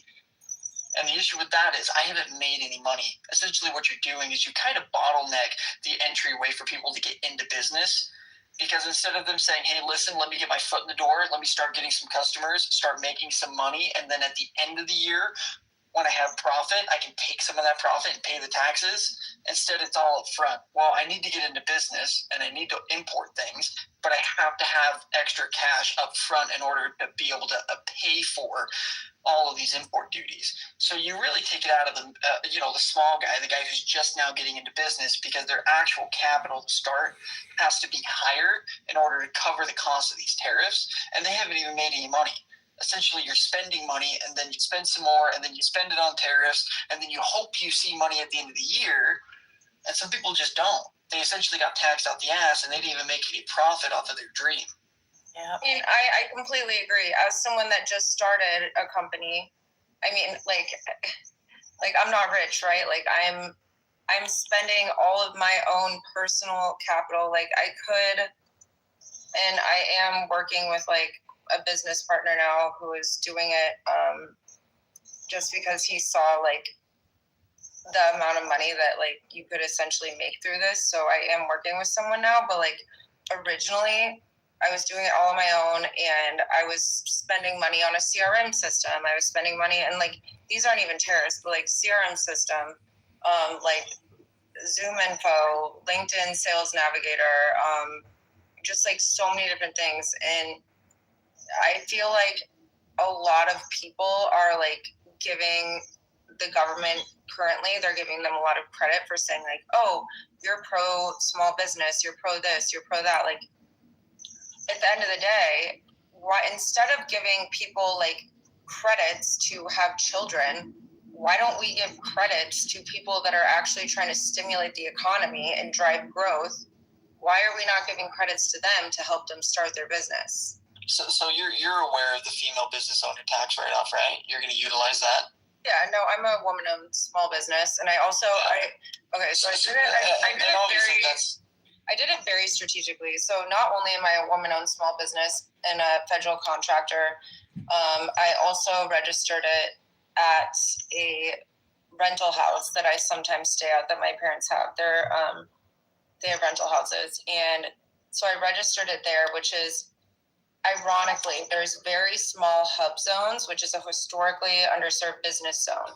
So there's very small hub zones in the state of Illinois, if you're not like in the south side of Chicago, essentially. And so I registered it there. So then that's also another write-off. I don't know what industry you're in. I don't know what industry you're in, so I don't know how much my advice would be willing to help. But let's see, I'm almost 26 now. I'm almost 26 now, and I got about 86 guys on payroll. My payroll's right around $64,000 a week. And one of the best things that I ever learned was have those big bills, those big $60,000 payrolls, have that stuff at the end. That was the hard part for me, is that when I started off, I was 18, and I wanted to have the newest truck out right. I wanted to have an entire office staffed to back me up. Nobody even paid my ass yet. Try and find a niche that you can get yourself into that's really low cost. Get some money under your belt to start with, and obviously, you're a smart person. I'm sure you're doing that. That was one of the biggest mistakes I make, and I see a lot of other people make, is they try and go big all at once, and then they struggle to find clientele to be able to justify all those added expenses and things like that. So anything you can save a penny on, it's really worth it in the beginning. So if you can buy local, if you can get something that's not tariffed, I'd say go for it. Yeah, so I'm in the tech industry, and so I'm actually, with the federal government, right, you have like different NAICS codes. It's NAICS codes, and we call them NAICS codes. And right now I'm registered to like cloud solutions, tech, which obviously cloud solutions are a part of tech, but it's mainly moving data centers from on-prem to the cloud, and then also AI. But I think, okay, given the certain situation in the world right now, because I know where things are headed, I'm going to register for, this might sound crazy, me and my business partner, we are going to register for an arms dealership. So supplying WEAPONS to the government. I think you should look at nationwide sales, because there's through the roof right now. Really lucrative industry to be in. Kind of like War Dogs. Like that movie, like Jonah Hill. But so it was funny because my business partner and I, we re-watched War Dogs. Like I'd watched it a long time ago before I even started the federal government industry with my old software sales company. And it was just funny rewatching it and just being able to relate so much to the RFPs and going through the proposal process and everything like that. It was pretty funny. So a question to all you guys, because it sounds like, I don't know, in a way I'm happy I met you, and even to John, because he said he's happy that he voted for Trump and now he's going to run Libertarian, but it seems to me that you're just like the same leopard with different spots. So it's like you were saying you want to help the country, but you want to participate in the system and you still believe in him. So I don't think you're, at least I'm not in Illinois, but I wouldn't vote for you. Well, thank you very little. I'm trying to understand. And is that your opinion or is that a fact? Hello? I couldn't hear what you said. What do you mean participate in the system, right? So we all have to participate in the system to a certain capacity. Well, what I'm saying is that when he came in, and even the way he's acting now, You know, Cisco left, but I was here, and then he started talking or pretending that he talks in Spanish, and then like making fun of. So if you're really serious about what you're doing, but to me, you just look the same as what we have. It's a corrupt system that only the wealthy succeed. And let me just finish my thought, okay? Because all of you sound like you come from a privileged background in terms of money. You that's Max, congratulations to you. You started at 18 and maybe you worked really hard, but I don't know how you started. You're 26, so you have your, you know, you have you're successful. All of you are white teeth. Is this a complaint? Is this a complaint department? John? I'm sorry, but this is not the complaint department. But if you want the number for the complaint department, you can call the complaint department. Let her finish. So you're running for Congress in Illinois. I'm so happy, and you decided to join this meeting. So happy that you did. I'm so happy you did too. So let me finish. What I'm saying is, and if you're paying attention, in 1 year, this president that you voted for, I did not vote for him, has been corrupt, very wealthy, and all the money he's taking you. All this has happened has been a transfer of wealth.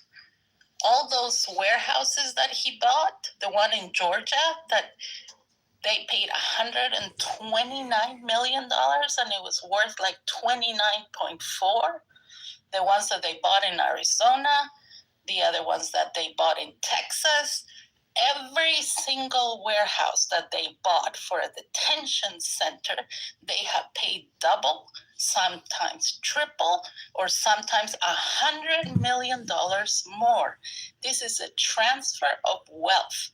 The money that they're getting for all those deportees is insane amount of money that they're basically trafficking them because they're taking from one center to another, to another, to another. Their families do not know where they're going. They keep that away. They don't have due process. So if you really want to make a difference, okay, and you that you're running, you are, I'm sorry, but all of you that are here, that you don't have to be sorry for nothing, ma'am. I didn't ask you to apologize for nothing. You don't have to be sorry about anything. Privilege. Don, I'm muting you. White privilege? All of you. I'm not white. I'm not white. And I'm so glad we have this recorded. So happy we have this recorded. I'm so glad you're recording me because I'm recording everything. I hope you give me more publicity for my campaign. Don't you come here and tell me she's my white privilege, señorita. Yeah, but stay so they can see who you are. I think I don't think people know that I also am on the grounds in Minneapolis, Minnesota. I have been here documenting all of the things that have gone on. I stand with my people that have been deported. I'm a lot further left than a lot of these people on here, but I think that we can all come here and not agree for everything. That's why I feel like this is very welcome space for both of us to speak out, because Victoria and I have very similar experiences, but we've had stories that have developed in different ways. I am on the ground in Minneapolis, St. Paul. I stand with my neighbors. I stand against ICE. And I have done a lot of shit to like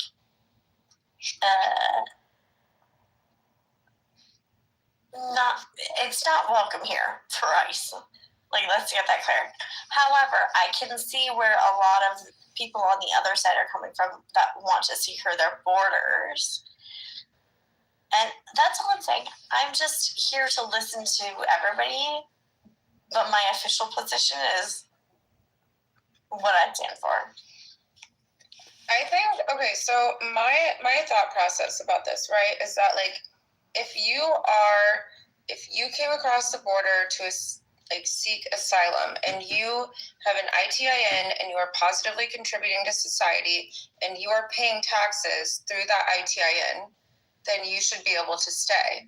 However, I'm for ICE in terms of getting rid of the GANGS, but if you are positively contributing to society, you have a business, whatever you're doing, I think that you should be able to stay. Yeah, but but they should be targeting, like, they should, but the problem is that ICE is not actively targeting the worst of the worst. They're just they're not. It's all a lie. That's the problem. No, exactly right. Exactly right. I mean, okay, so they're we all literally agree on that.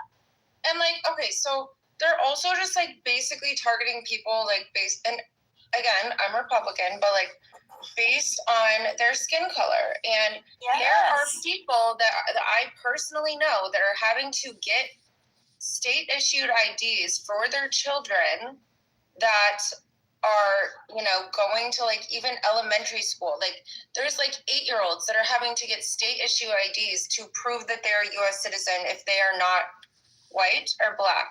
Like, and if they're like, so I think that's horrible. I think that we can both agree that it's gone too far. Like when you're targeting children and like people who are citizens or maybe like trying to go about it the right way and still being detained, I think that we can all agree that that's kind of fucked up. But it doesn't matter because everything is effed up. But it started as against people that were of color. So it doesn't really fucking matter if you are born here and you just happen to look a certain way or whatever. They're going to go after you anyway. They're going to detain you. And you might get deported for a minute and then have your shit, like... Yeah, but I think Can I offer some pushback? Because, I mean, and I share some of your grievances, right? I think a lot of the stuff that ICE has done has been completely out of line. I think these are truthfully, I think the training for a lot of the ICE agents is just not up to par, unfortunately. I do support strong borders, though. I do support that. I do support immigration reform. I think that's a big thing. All of us agree on that. Well, okay. Go ahead. Yeah. The issue that I kind of take with a little bit of what you guys are saying here is when it comes to deportation specifically, I think there's two sides to it. One, I think you should just have your ID on you and be able to show you're a citizen. I don't think that's a reach to ask for from a common American. Just have your ID on you and be willing to comply with law enforcement. I don't think law enforcement's perfect, right? But I think things go smoother if you just comply with the officer. I don't get out and try and fist fight a highway patrol if he pulls me over. I kind of shut up and just kiss his ass a little bit. Things tend to go smoother because of that. So I see it from that angle. The other side that I see it from too, though, is I don't think ICE should be wearing masks. I don't think that they should have the opportunity to invade your private property. I get where the left is coming from with that. My biggest question to you guys here, though, is why do we keep mentioning race? Because I'll be brutally honest with you, as somebody who is very well friendly with a lot of congressmen that are Republican, as well as being a part of the Mises caucus, nobody talked about race. In fact, actually, I'll be 100% honest with you. If any illegal immigrant who came to America, if we knew for a 100% fact that they weren't getting a single penny of taxpayer dollars, we wouldn't give a single shit about it. Our biggest issue is the fact that it creates a fiscal drain on the economy, and then it creates competitions for jobs for Americans, and it starts to drive wages down.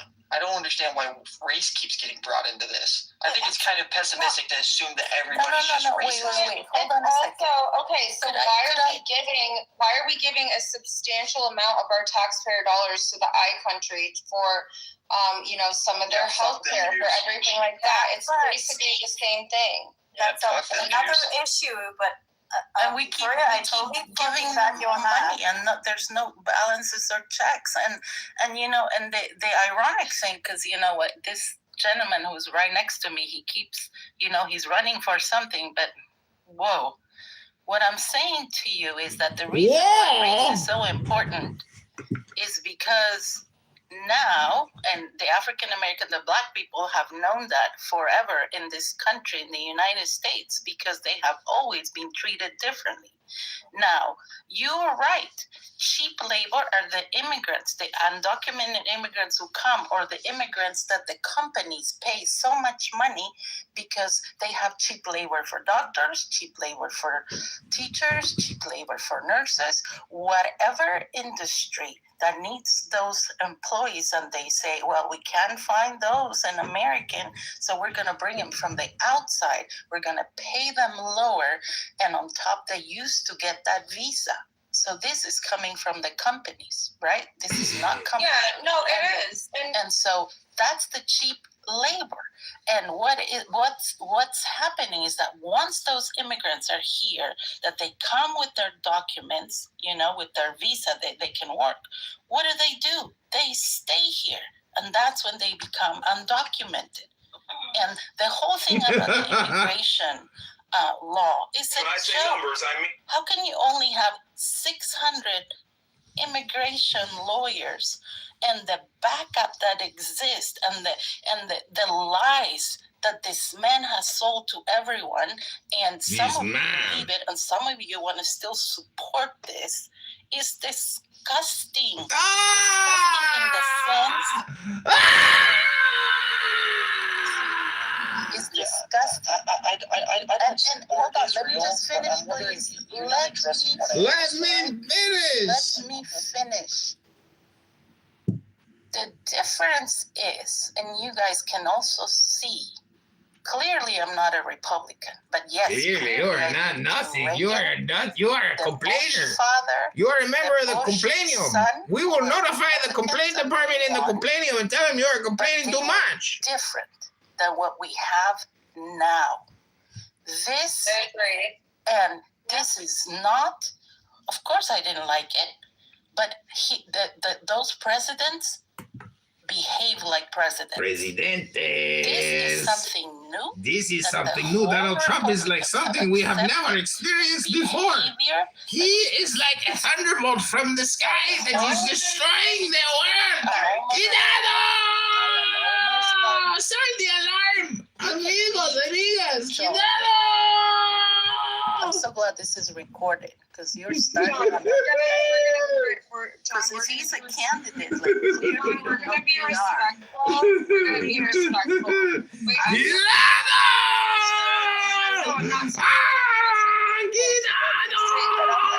John is burning himself. He doesn't have the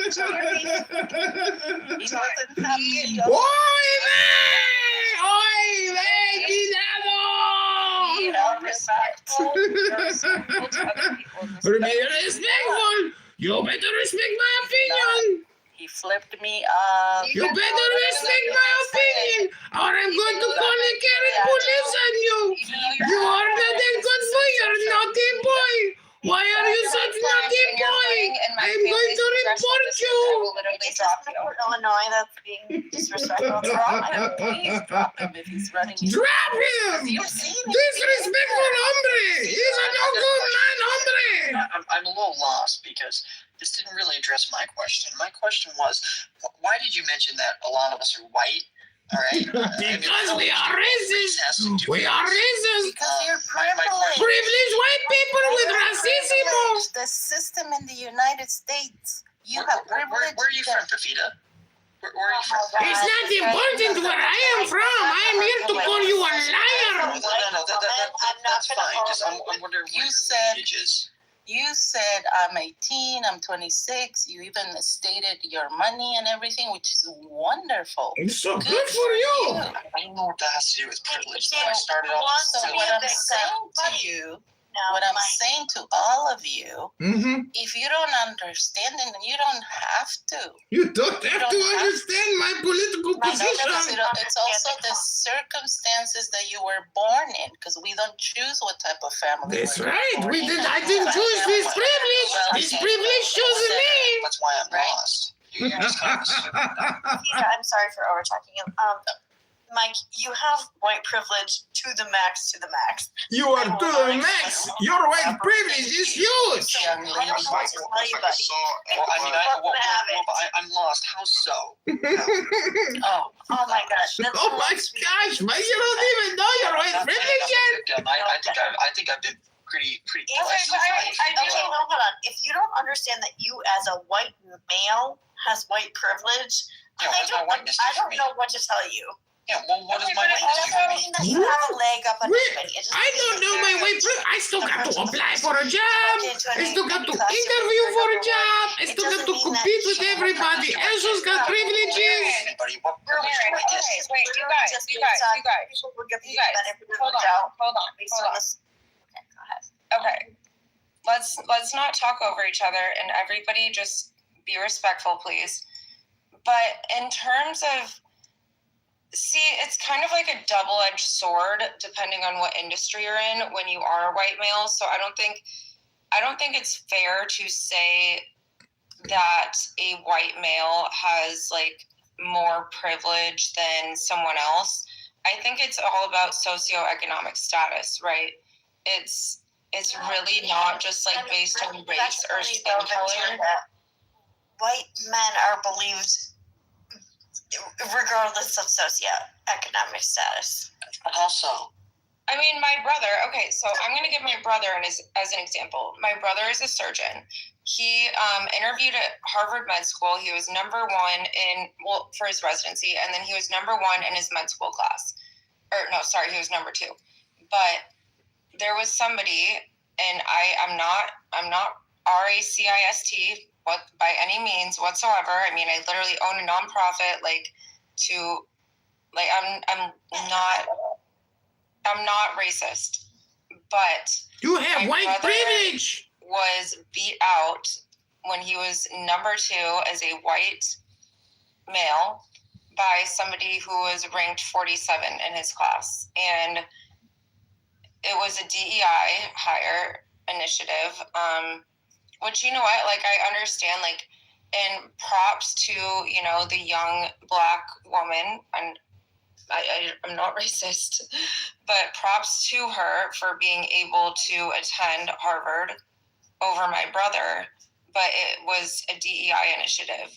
And, like, I understand, so my brother was given many opportunities growing up. Like, I understand that I come from a very privileged family, and I'm very self-aware of that. However, they are truly like the same character in different fonts. I get it. It's like I understand and I recognize it, and it's like, but it's like, okay, so I understand and I recognize it, but then I also feel bad for my brother, but then I also am like, props to this girl for working her butt off to be able to attend Harvard over a white man. I've been given a leg up. I'm very privileged. My parents were wealthy. I got into great colleges. I did all the shit. I'm leg up. I acknowledge all that shit. That's not fair for me to compete against a person of color who maybe did not have those opportunities. I can acknowledge that. That's fine. It sounds to me like you have white privilege then, but I don't think it's fair for you to sling the accusation that other people do, because you don't really know that. I mean, I asked you a couple times. That's literally me acknowledging my white privilege. I don't know what you want me to say. Well, I'm white, and I don't have white privilege, so I'm not acknowledging it. Can you explain to me why I do? No, but like also, like I literally, I kind of want her to answer that because she keeps avoiding that. She keeps saying, "Oh, I'm just not going to walk through it." You walking into, let's say, a convenience store, and a person of color walking into a convenience store. Who do you think they're going to watch? I have no idea. Might be whoever looks. Maybe they're cleaning the floor and they have security cameras, so they don't have to be called racist because they're worried about someone stealing. I mean, what kind of a hypothetical is this? Okay, but like at the same time, here's my problem. It's Here's my all problem. I don't bullshit know if they're gonna watch. hypotheticals. Could you? It's all bullshit hypotheticals. Nobody cares. Why did you ask the I don't question? know who they're gonna watch, but my question would be, how do you know what their intention was for watching? You don't know someone else's intention. No. You're assuming And that's it's why racism. it's all bullshit hypotheticals. No. Exactly. So you're I assuming that they're racist because they're watching, and I'm sorry, but that's a pessimistic way to live. I don't live in a collective. Nothing about race. I said it was all bullshit hypotheticals. Okay. Well, but my question is though, is how do I have white privilege? You haven't been able to really showcase that It was yet. all bullshit hypotheticals, bud. Okay, so Nobody I actually cares. You care about it, so you prove it. What is the point of this conversation? I am sorry, but we have no point anymore in this conversation. This has become a waste of everyone's time. Yeah, I'm sorry, but like you're kind of doing what MAGA does, right? Like I'm just asking questions because I'm trying to see where you're coming from, and you're kind of like falling flat on being able to explain your position. Because I really don't give a fuck about you. Okay. You guys, wait. I keep getting to it. Keeps making me drag puzzle pieces into places to keep this live on. It's really weird. I've never seen that before. Yeah, just keep dragging them. Okay, so I think It's your white privilege to drag the puzzle piece. I think in terms of race, like I don't think that. Okay, obviously there has been systemic racism in our country for a very long time, but like, for example, say a black man walks into a convenience store wearing head to toe. Here we go with the crazy hypotheticals again. Well-dressed, well-educated man. And then there's also a very poor white person that walks in that is like on drugs or something. Like, I think it really is all based off of, and I do think that there is a lot of racism in the fact that like a lot of people think that black people come from a lower socioeconomic status, but there's also a lot of white people. Like, look at Appalachia. Like, oh my God. I think it's really like based off of socioeconomic status. Yeah, I know, babe. God, everybody sucks. Can we all just agree that everybody sucks? You might suck, but I cannot agree with my suckage compared to your suckage. Maybe you suck more than I suck. Do the best we can to just get along with each other and Exactly. make a better place. Like, what are we doing? This is you guys. This is what they want. They want to pit people against each other. They want us to argue. Maybe about you'll race. suck They want us to more. argue about socioeconomic status. Like, Yeah, and that's why I'm trying to be like, as much as I'm like, you motherfuckers, I'm trying to come together and be like, hey, let's just not. We're literally to be fair, to be fair, right? I mean, if I were to say something radical that was kind of against your beliefs, like let's say I was a Groyper. I'm not, but let's say if I were to say some crazy Groyper Nick Fuentes, like you would probably push back on that, right? I would push back on it because maybe use a different example. And you probably wouldn't want to come together with me, right? Essentially, it's kind of, I mean, to some degree, right? Like I'm just trying to figure out where you're coming from. Mike, You're kind of just up here saying that hold on a life is second. racist for me because of my skin. Wait, and I'm trying to ask questions about it, and I'm not getting answers. Mike, I was the one who brought up race because I see the difference. And, you know, the most that you might try to understand it or listening or whatever, and I'm actually surprised that I'm here because I should have left with Cisco, to be honest. But you cannot understand it because you are Caucasian and you're male. You're never going to be a female. You're never going to be a Latina. You're never going to be black. You can only understand it if you are. And the difference is that, let me just If you don't have the lived experience, you cannot have any knowledge of their lived experience. Why don't you mute yourself? Because you just keep showing like what your manners are, and if you're educated, I'm really like bummed out for all the money that your parents spent in your education because you don't even have manners or decorum. I'm telling you, I'm this is gonna really get bad off. for you, John. I'm gonna get off, but this is a toxic. This is a waste of fucking Essentially, time. The ex-boyfriend telling his girlfriend, "Well, you'll never know what I went through or what I did." Can because you you're not wait, me." please? Like, I mean, that's just Can not. you I'm wait? sorry. No, it's not that because it's the truth. All the jobs you Is this got like, because is you this Toastmaster? Do you have a point? Are you giving a speech on something? Or are you trying to lecture us about our white privilege and the structural racism? Hello? talking That's out what I'm of trying to his figure out. career How and am I actually privileged? it's like no, I'm addressing John, not you, Mike. Well, John I is know. just- You said all the jobs I got. It's because of privilege. Wait, hold on a What do you mean by that? You got my privilege, Okay, got me I'm the gonna job. tell you. I'm gonna tell you She's gonna tell you. that She's gonna in the tell United States, you. maybe if you have seen them and maybe you can tell us about your experience, depending on where you work and how you Tell us about present your yourself. white I have seen in experiences. the jobs that I have worked constantly, the people who get promoted and are white. Ah, White females or white males, right? And so that's just from my experience. And so what I'm saying to you is if you go into a company that if you have, Caucasian, usually, they'll support Caucasians, right? It's usually rare where you see. what is a depending on Caucasian? what industry you work at, right?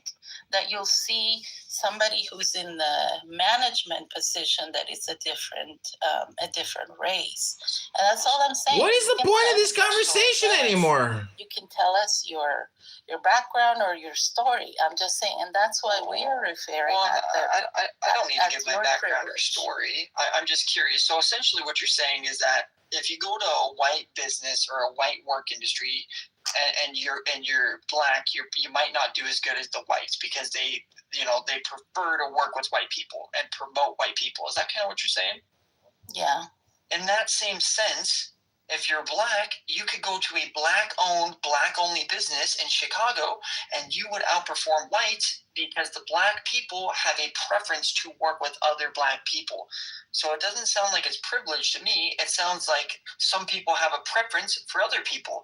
I have a preference specifically. Actually, I prefer to work with felons. I don't know what it is, but in the oil field industry, felons are the hardest working guys you could ever possibly meet. I don't know what it is. I don't know why, but felons are the only guys who want to go to the oil field and work their asses off. So I have a preference for them. You could essentially say that felons now have a privilege. Mike, are you Because you yourself just said that. I low-key have to laugh about I have a preference for felons. I'm sorry. No, I'm serious. I mean, she said white people prefer to work with other white people. Essentially, Yeah, then black people would prefer to work with other black people. But it's I not. think Privilege is. I think everybody. You'll never know who they have a preference for unless they actually tell you their intent. Unless they actually say, I have a preference to work with a certain kind of people, then you don't know if they're giving, as a business owner, you don't know if I'm giving that privilege to another white person. What if I only like black people? So I only want to hire black people. But the Technically, system then is black set up people have that the way. privilege at my business. So I mean, you're just assuming people's intent, and I don't agree with that. I don't want to assume what other people are always thinking. You don't see it because you. But the Okay, system are not people. You're just assuming that business owners are pessimistic and racist. That's not the system. You're assuming that people, everyday Americans, only want to work with white people, and you're saying it's the system. It's not the system. In that case, it would be business owners. It would be managers. You're saying that managers at Walmart and business and fry cooks down the road only want to work with white people. You're just going through life assuming that anybody who's not Hispanic is racist. I'm sorry, I can't get behind that. That's pessimistic. Because you're white. I think in general that people are entitled. If you own a business, you're entitled to have a preference on who you hire. For example, my first software sales job, right? And again, I don't agree with their hiring process. They mainly, I think there was out of over 700 people, they literally would just hire athletes, college athletes, and then people that were in fraternities and sororities because they had a preference for people that were social, right? I feel like if you own a company and it's a private company, you can have that preference, but I think it goes much deeper than just like race. Like the class, the social class that you belong to, but race is predominantly, at least in this country. You know, some people don't actually talk about race all the time. You know that, right? Some people actually read books and they don't sit there and waste their lives talking, thinking about race all the time. Hello? Yeah, because you're rude. I'm sorry, but I can't waste my time entertaining your speech. It's a waste of my time. Hello? Because you're so. I'm so glad you're recording me because I'm recording this too on 20 different phones. Congratulations on your recording. I don't care that you're recording me. Hello? Okay, John, we're gonna be respectful and not yell at people. I know. Well, then what's the point of the conversation? This is a waste of time. Hello? Then go. It's called having You're not called the host of this live. You're called having a respectful conversation. See you. Bye-bye. Bye-bye. Do your thing. Bye-bye.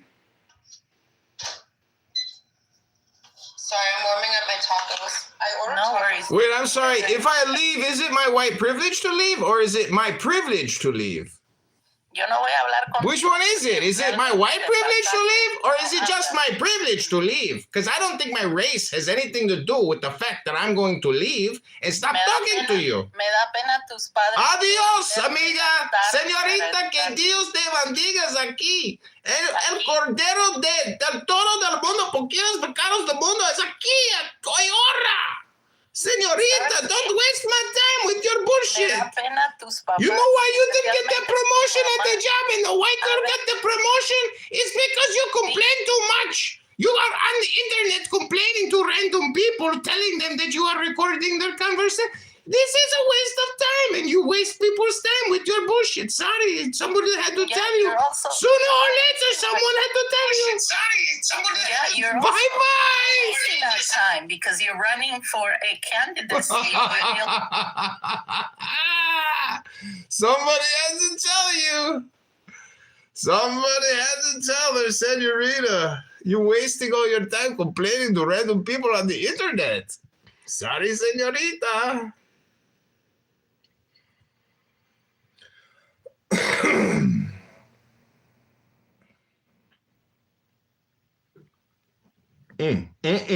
That was fun.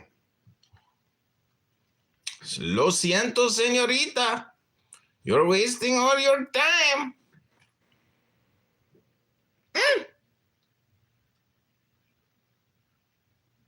You kicked me from the room.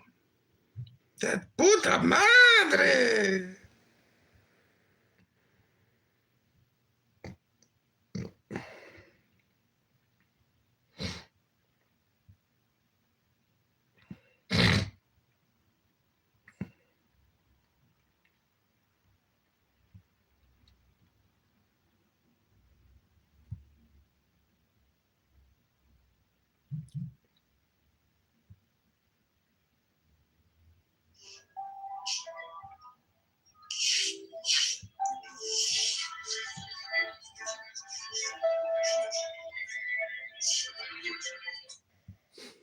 You are running for office. You cannot insult me. Oh, I will. Nothing will stop me from making fun of you if you will waste my time. Or Obama's policies where you should we thank you for? Given that you contribute so much to what's happened. I'm saying I could be in support of things and not in support of. In fact, anyone wants liberal democracy, tell us what role you guys had in the policies of the last two presidents. Let us thank you. Let us applaud you. I never lied to you. But at least we can say, wow, bro, this guy was part of history. Yeah, you guys matter. Which one of you matter? This particular thing, it's not gonna happen. Do you guys think right now? I just want an answer to the question, bro. So when I say numbers, I mean it. I'm John Kitover, and I know how to keep a budget balanced and a sense of humor intact. Oops, even the Catholic side about change. This is Illinois' 16th district. I'm John. Just I never lied to you. Because who cares? Hey, you want to fight? You got one right here, right now. I said yes, didn't I? I'm in. I'm all the way in. I'll rip you apart. Come on, let's fix this. You asked for it. I settle into the silence. Each breath draws me deeper inside. Iran, what's happening in Iran? You don't see any of the bullshit. Fellow Americans, the state of our union is strong. I am calm. I am still. I am as clear as a mountain lake. I am water. Oh, no, you're the puddle, aren't you? Yep, totally zen down here. You just turned. All right, let's settle in. I'm going to show you a way to drop into deep relaxation. All right, let's see what this Dow business is about. So I settle into the silence. It's like the air itself is listening. Matthew, I can talk about that. Amplifies the wind. I played a role in maximizing the output. It's pulling everything the planning gave me. And I'm to answer. But only when the moon is new. Which means we're on the same side. I agree more. I played a part in that this time, and it is documented. It's a part of documented history. Okay, that's the case is Tata Sky versus Telecom Regulatory Authority of India. Punjab and Haryana. Liberal democracy. That in a country, the largest democracy in the world, you have absolute religious freedom to propagate your beliefs, your voice. Yes, and there are certain policies that the Indian government is currently engaging in, which may not be fully liberal as well, but they are well intentioned. So I see no problem. But all I wanted to say was, I am raising my hand, Matthew. I hear you. The toxicity is overflowing, and I'm catching that in my hand and just putting that back into the ocean, Matthew. All right. Cheers. I love that. Oh, that's funny. So, does anyone in this room matter to the liberal democracies that you support? Anyone in this room? Just one person. One person. I played a role in this policy of Trump or Obama or Trudeau or Keir Starmer. Who's responsible? Let us thank them. Which one of you think that you matter? Once that vote goes in. Anybody who voted did, right? So that they just mattered in a very small So let me thank. I want every Trump supporter. Every voter, every Trump voter, for example, mattered for Trump policies. Yes. Thank you, everyone. Thank you for Trump. What a beautiful vote. Well done, America. Well done for basically voting in a rapist. Well done for potentially, it seems, voting in a pedophile. A pedophile. Someone, let's be quite frank. It's likely that your leader, your liberal democracy leader, fucked a child. Are you projecting, Matthew? Because there is no evidence that Donald Trump fucked a child. Are you a pedophile? Penis into the vagina of a young girl. Astaghfirullah. Not just inserted it, removed it. Friction gave him his Projection. and you allowed him to get voted in. You want him. You defend the system that allows it to happen. And not only that, you think that you're going to come up to a clubhouse room and say, yes, this was a pedo. well-being. Someone who's not qualified for the job. Someone who's not best suited for the job. Someone that your stupid country voted in. That is going to map onto beginning, even pretending to begin, maximizing global well-being. We have to maximize global well-being at all costs. The only alternative. At the cost of the United States, at all costs, we must maximize global.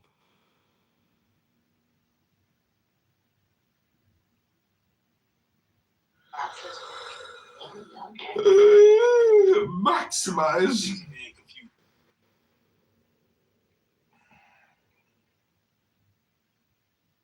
Can be, entertaining, I guess, to some extent, because the leader of the tank that I was just put into, he went into the other tank that I was in, and I was the only one that said hello to him, or hello, welcome, and he's like, you know what, you're the only one that, said hello and, welcome, hey, is there, anything,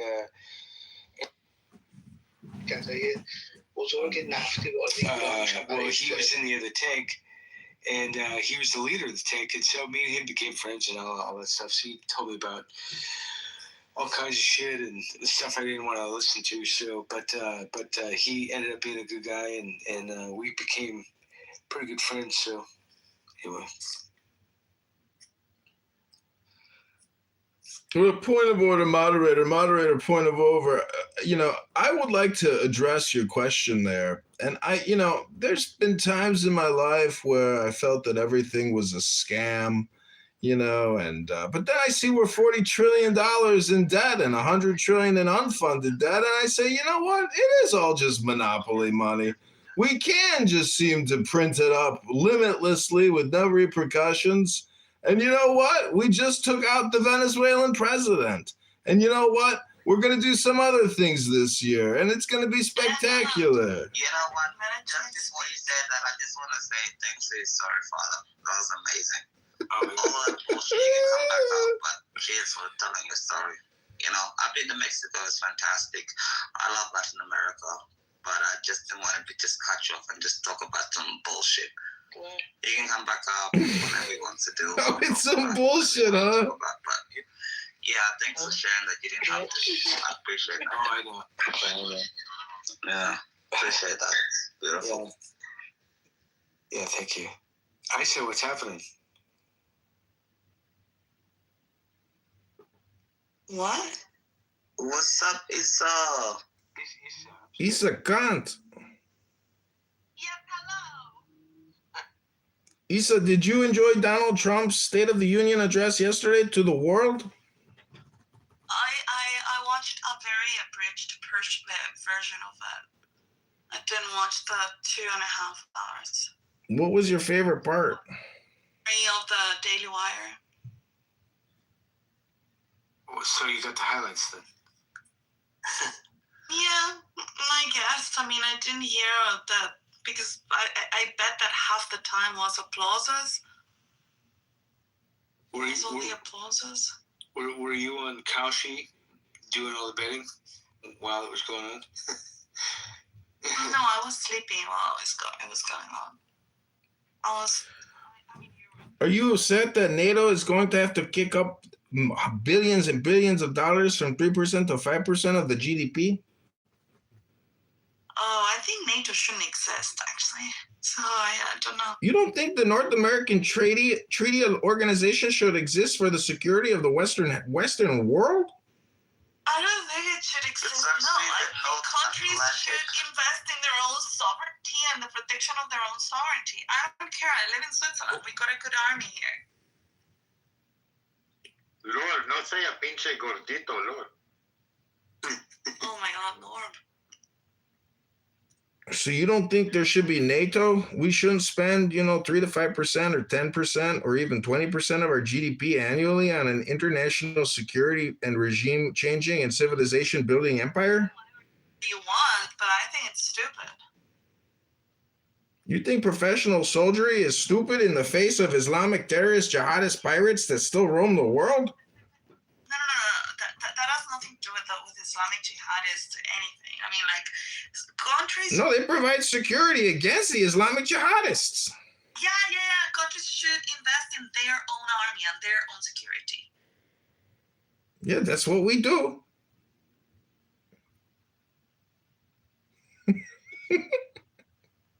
Issa, are you in favor of the massive armada that is sailing to Iran? Yes. Thank you. Finally, somebody that fucking agrees. Jesus Christ. Why do you think that the United States should blow up Iran and kill the Ayatollah and destroy the whole country for the sake of Israel or for the sake of global peace? No, the armada is an anti-jihad armada, which I'm very proud of. It's got nothing to do with Israel. They've been saying death to America for like 40 years, before me and you were even born. Armada or Armada? Armada. It's Armada, not Amara. How is it? Armada? Armada. Armada. I like the anti-jihad armada that is going to Iran. It's very good. I have no problem against it, And if they have to take out the Ayatollah, so be it. It's a good thing for world peace. It's good for everybody. But a lot of people are going to have to die. Bro, I don't care if jihadists die. It's not my problem. But you know, in every war, the civilians, they suffer the most. You really think that jihadis are gonna mind to die? I mean, and go to heaven for. I don't care. The jihadis can go to the 72 goats. It's not my problem. You know, they can go there. You know. So one of the, like, I talk to Democrats now, and so one of the questions is, why the fuck are we going into Iran? and you know, you can't talk to a fucking Democrat without them fucking spewing bullshit. So What? She's a waste of time. Look, bro, I like every anti-jihad armada. You know, America's going to get rid of the jihad problem in Iran, probably in Lebanon. I don't care what they get rid of it. Jihad is an issue. You gotta get rid of it. You know. So I really have no problem with the anti-jihad armada. So what's the issue?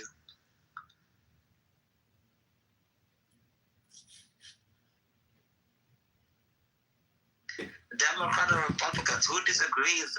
Achik, do you think it's your white privilege that's speaking? Do I sound white to you? Well, aren't you exhibiting white structural racism, and what you're saying is actually racist and bigoted, and therefore you are actually white and you are exhibiting your white structural racism? And I'm only saying that because I just got in a heated debate with a Latina, and she said that because I am white and I am not black and I don't have the lived experience, that I could never know what she's talking about. He's trolling us, sir. You take the opposite of what you think. Oh, I'm speechless. Mm. Yeah, true. Terrible. Uh-oh. It can't be the case. These Oh, you Latinos, will hate whatever my you're life. talking to, have issues. Horrible. America. You will hate my YouTube live. Forget these Latinos or Latinas or white people you're talking to or leftists you're talking to. It's an anti-jihad armada. And it's going to get rid of the jihad problem in Iran. People have been waiting for it for 47 years. You know, it's gotta go. Horrible.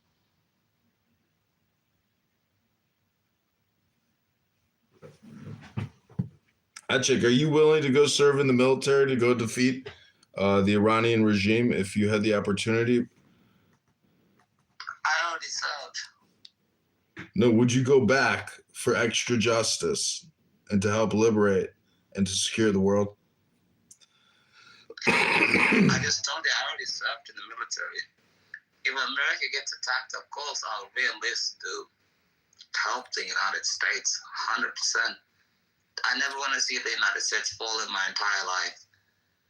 As long as I have air in my lungs and I can walk and I can breathe and I can shoot, no fucking way.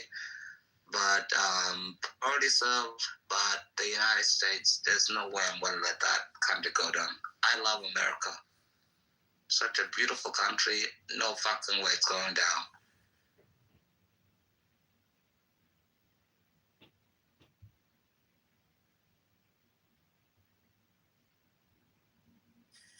I got a question.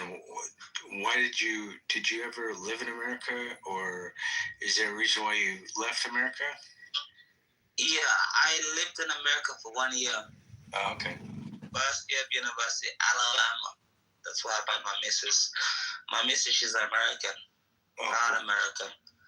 But we live in Australia at the moment, so it's complicated. And how is Australia, by the way? How do you like it? Right now it's pretty terrible. We have a terrible leftist government, so bad. But life is good. We make good money.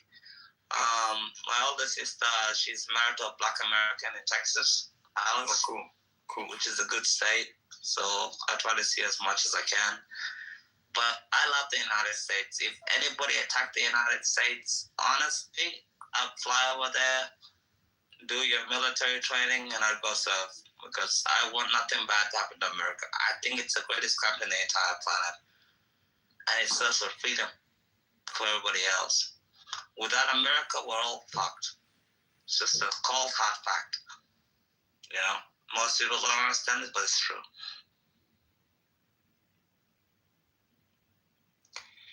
Well, I mean, a lot of countries rely on America, you know. People don't realize that either. You know, there's, like Mexico. I think they $15 billion a year, or something like that, or 18 billion, or something like that. Some crazy amount. But the United States basically pays countries like Canada, $200 billion a year. It sounds crazy, but Australia, they pay Australia I think $400 billion a year because it's called the Pharmaceutical Benefit Scheme. For an example, Ozempic in Australia without the Pharmaceutical Benefit Scheme costs $1,500 to $18 a week. That's a crazy amount, and that's subsidized by U.S. taxpayers. And the same thing with all the drugs and everything else in Australia. So, for an example, MRIs, the state of Pennsylvania. All debates are time. If I listen to non-stop racism complaints and the complainer never discuss the national state debts, they're just political and a waste of time. They're not patriots. They deserve to mockery. If they want to repent, they can read a book. When you say paying for it, you mean basically they're charging more for Americans than the Australians and Canadians. Is that what you mean? Yeah, I'll give an example. For an MRI machine, for me to see an MRI doctor here in Australia, it's 2% of my taxes yearly. So let's say I get paid $120,000 a year. That's 2% of my taxes.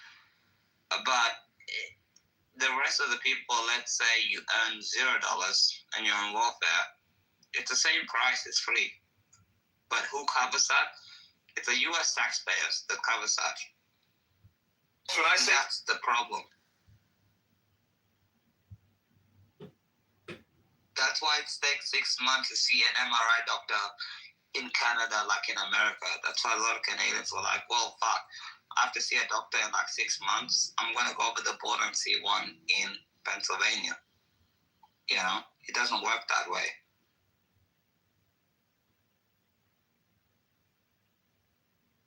Well, Achik, what do you think about eliminating the middleman? Because our great and glorious Donald Trump at the State of the Union yesterday said he's going to do away with insurance, corporations and the middleman. So your money goes straight to the doctor, not to an insurance corporation that takes 80% of it. What do you think about that, Achik? Great idea. Why they gave me, and I'm to answer.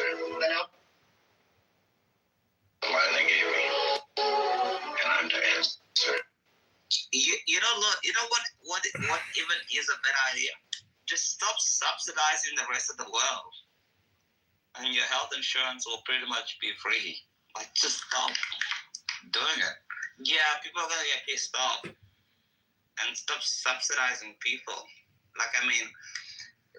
Ozempic. You wanna know how much Ozempic costs in Australia? It's $18. Why they gave me? You wanna know what it costs in the United States?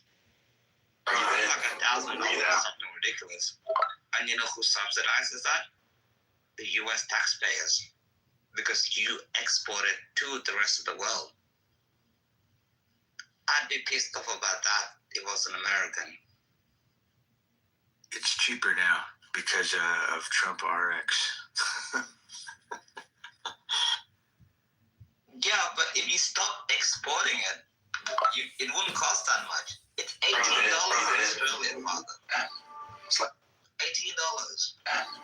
It's like the air itself. Well, no, but Humira, for Crohn's disease is $12 in Australia.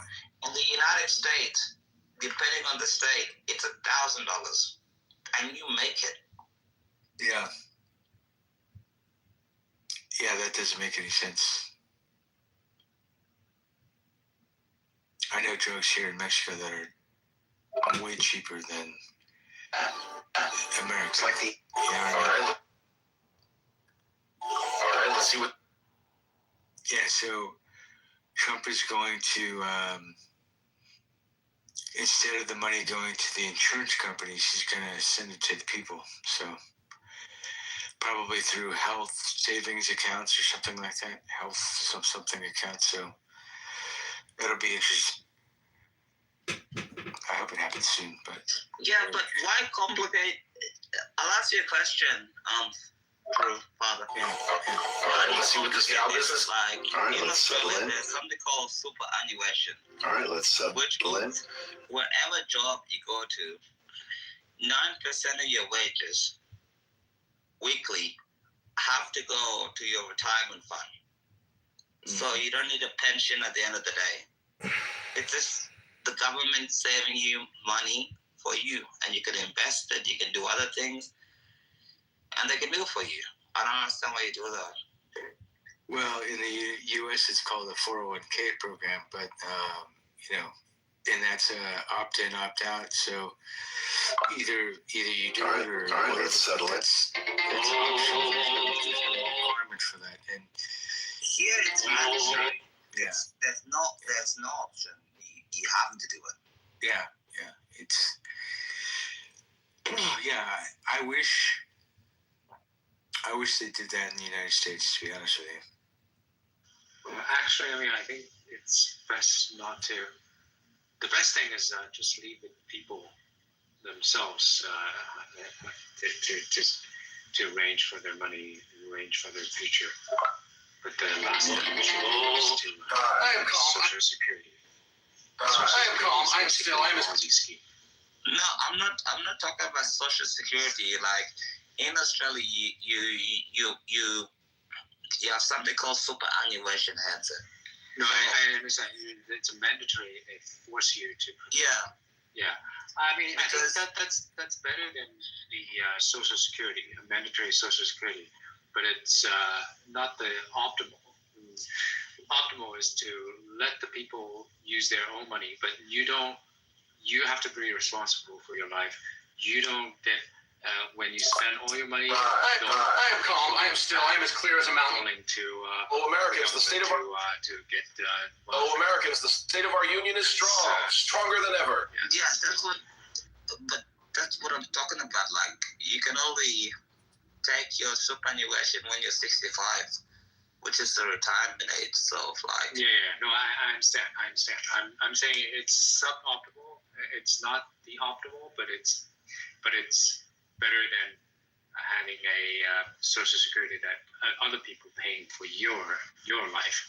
It's I mean, the best way is to let people use their own, however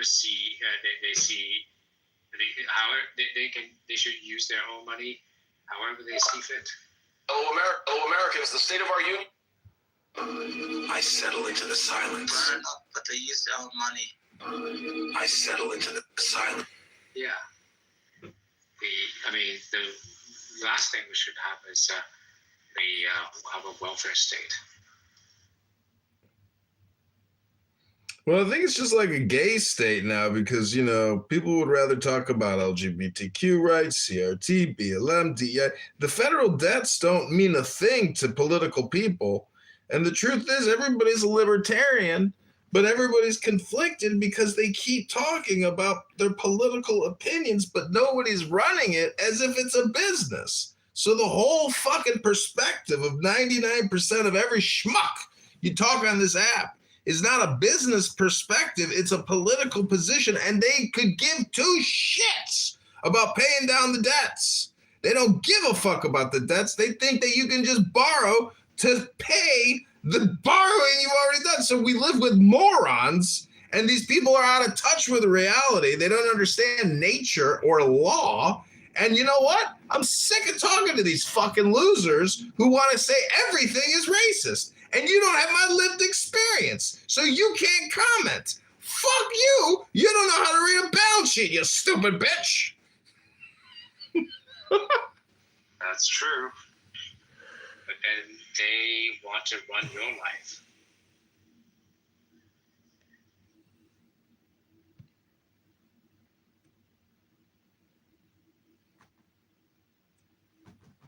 I mean, there's nothing wrong with them LGBTQ, whatever, XYZ.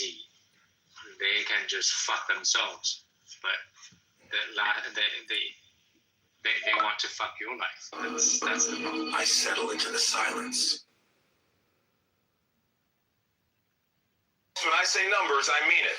I'm John Kitover, and I know how to keep a budget. Take your life to make. When I say numbers, I mean your hard-earned money to do whatever, ass-forming, dick-chopping operations. I mean, there's nothing wrong if they just do it to themselves with their own money.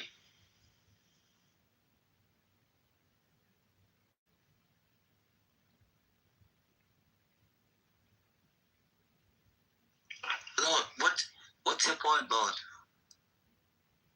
I have no point other than it's time management and energy conservation basically is conversation, meaning I was in a heated debate with a woman on TikTok. I was an invited guest as a political candidate for office, and all she wanted to do was complain about white racists. And, time is limited, so I can't sit there and listen to every complaint. But, if you are a member of the complainium, that's your right to complain as much as you want. Who am I to stop your infinite complaints? And I have started nonprofits dedicated to filing your complaint. It's called the Jewish Complaint Department or the Islamic Complaint Department.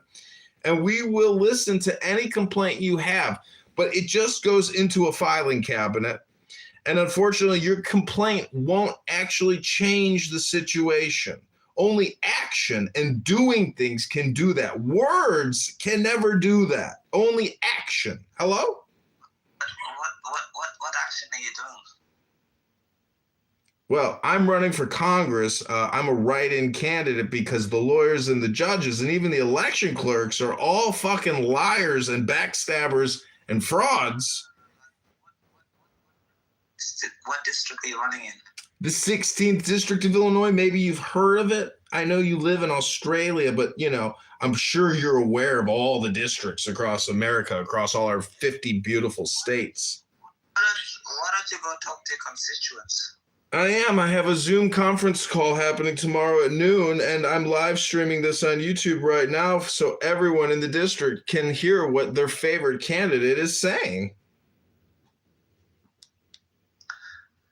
Why don't you go to a room and then live stream it?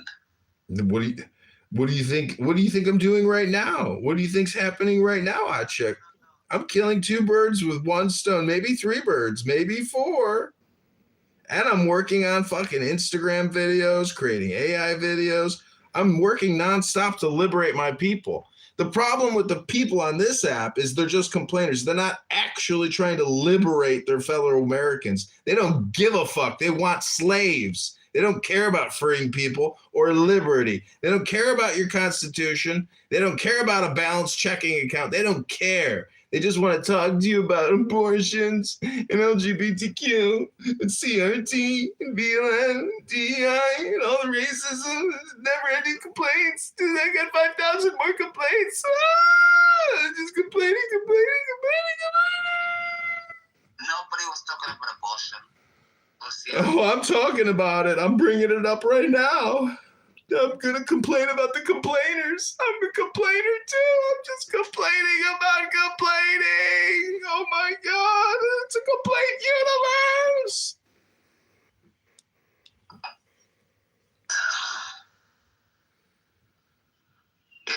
It almost feels like a South Park episode. It's ridiculous. Because it's like, if you're going to get elected, go do your own thing. And go talk to your people in your district and be like, oh, well, yeah, this is the reason I should be elected. It's like a terrible episode, Kitover. Well, I don't know what to tell you, but Beaver's been doing it every night. I film as much of it as I can. I put as much of it on YouTube as possible. Thanks, Beaver, for all the great content. Bima is a real fire cat. What an incredible young woman Bima is. Bima is such a nice girl. She helped an African-American who abducted her at gunpoint deliver narcotics for an entire night. And she's just such a cool G that, you know, she didn't even flinch.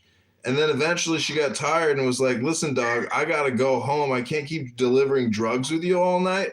So the abductor, the guy that kidnapped her at gunpoint and was threatening to kill her, said, all right, lady, you did a good job tonight. Have a good night.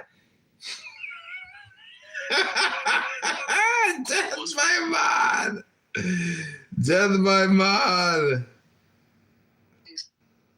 Literally 1984 is happening right now, Nara, so I don't even know what you're on about. We're just trying to make it move into a better way of 1984, not this dystopian future that we have in front.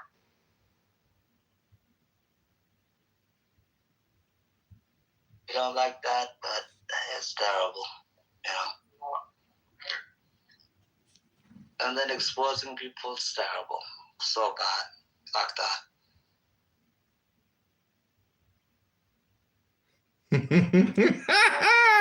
girl's back. Do you want to say something to people? That's terrible. Like, me and people have issues, but that's such a common thing to do. You know, it's horrible. You know, you don't say that about people, especially when they're out there.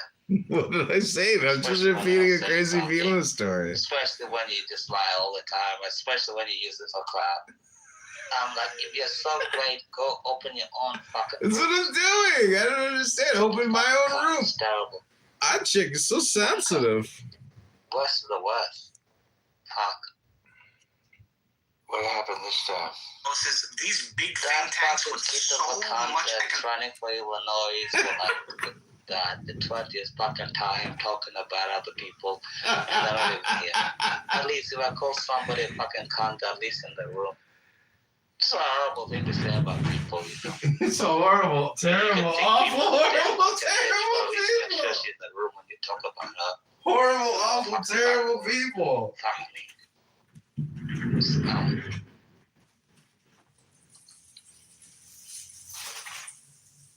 Beaver, that really bothered me.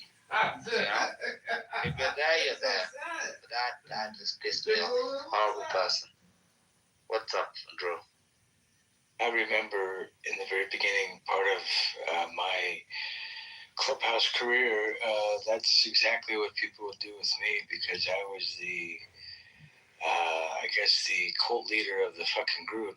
And so every now and then somebody would pull me aside and say, hey, this person did this and this person did that. And, oh, okay, thanks. And then I'd have to, you know, tighten the belt a little bit. So, but yeah, dude. Yeah, when you get in the middle of that shit, oh my god, dude, it's terrible. Look, if you hate somebody, at least give them a chance to say something. Don't come here and say all the fucking bullshit. And I've heard him running for the longest period of time and talk. Look, I'm not the biggest fan of Bima. But at least she has the right to reply, you know. She's still a woman at the end of the day. Any man has the same right to reply. You don't come here, you talk shit and be like, oh, you don't know 13th district, Kitover and all the fucking bullshit. If you're so popular, go start your own room and go do your own fucking bullshit. I'm so sick of that scumbag with the bullshit, you know. I don't care. Changes his voice every time, actor here, actor that. I don't care.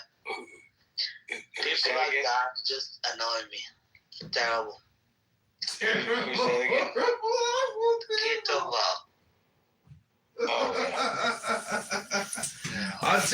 If you're gonna talk, go ahead and talk. I don't care. If you're gonna hate somebody, be a generator hater.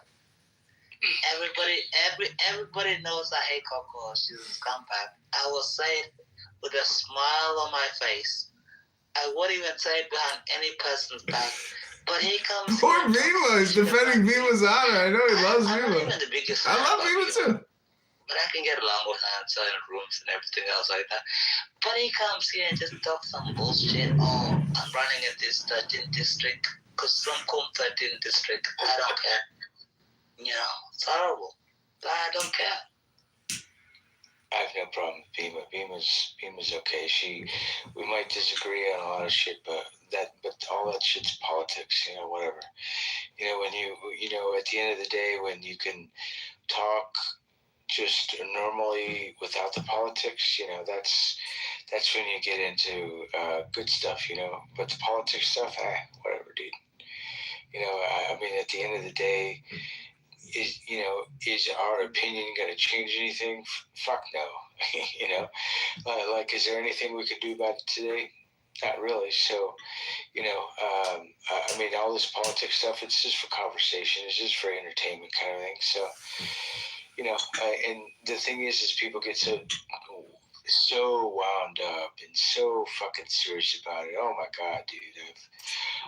I've basically heard it all with fucking politics. I mean, so it's at the end of the day, it's when you separate the politics from the regular life, that's when it gets good. That's when you can actually get to know people aside from the politics. So, but that's not happening too much anymore. So people are so fucking hung up on the politics.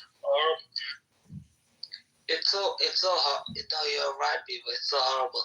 Sometimes I actually think, like, when I work every single day, I'm like, why don't I just change my name into Matthew? They'll never know. I moved to Costa Rica, I traded my 2 passports, and I live the way I want to live the rest of my life. Nobody's going to know how I want to live, you know what I mean? These people are just terrible, Well, I understand why people just want to get away. Here on Clubhouse, people know your voice. So even if you'd have to get a pretty good voice changer. I'm gonna break my phone and throw it away, and I'm gonna let people. You're gonna see me Costa Rica fishing or whatever, maybe Cuba, whatever. When Cuba, Marco Rubio deals with the bullshit problem in Cuba. I don't know. But honestly, I've been thinking, like, I'm working so hard. I got stitches in my fucking leg, and I'm waking up every single fucking day, and I have to listen to these scums. You know what I mean? I understand why people want to disappear and leave. I get it. And if we look at Costa Rica, it's not so expensive. It's not so hard. I've got a friend in Costa Rica right now. He's loving it, loving every bit of it. Of course he is. Where did you meet your wife, Father? Where did I meet my wife? Just down the street from where I live. Well, how'd you end up living in Mexico? I just decided to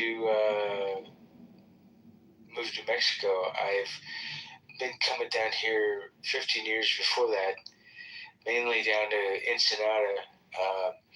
But I came to Playas de Tijuana 25 years ago, and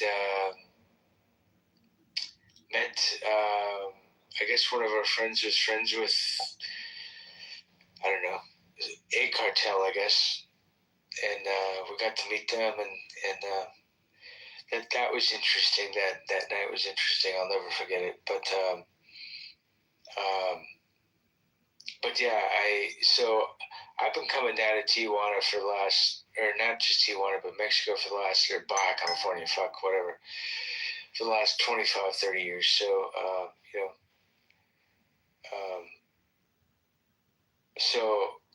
and I just decided, fuck, I'm gonna move down here. No agenda, no anything. I just said, fuck it, I'm just gonna move. So I moved, and I met quite a few people down here, and there were already Americans living down here anyway. So, yeah, so I got to meet them, and got to party a little bit with them, and understand them and get to know them a little bit, and so and there's apartment buildings that have like maybe 10 or 20 apartments that have nothing but Americans in them, and it makes it a hell of a lot easier for Americans to get used to the place down here, because it's pretty much night and day. I mean, you can tell the difference. some roads are not even paved. You know, I mean, that's how bad it is down here.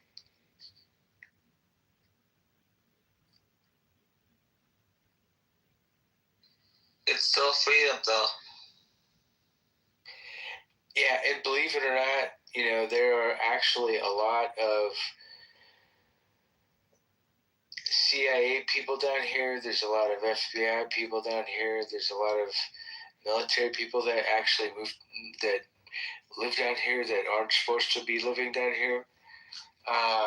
You know, it's just, you know, and my thing is I wanted to save money. I wanted to save more money. I mean, you know, that's really the bottom line, you know, buy low, sell high kind of thing. And that's true for life too. You know, obviously you don't want to, you know, why pay 3/4 of your check on rent when you can pay, you know, 1/4 of your check on rent, and then that way you have more money to save up. And, you know, so my thinking was correct. And for the first 6 months, I actually went back and forth every day for work, and that was kind of a struggle. I guess some mornings were kind of tough, but I found out the best time to cross is, you know, 1:30, 2 o'clock in the morning, and thank God for that, and thank God that my company let me go in the office at 4 o'clock in the morning. You know, which is great. So.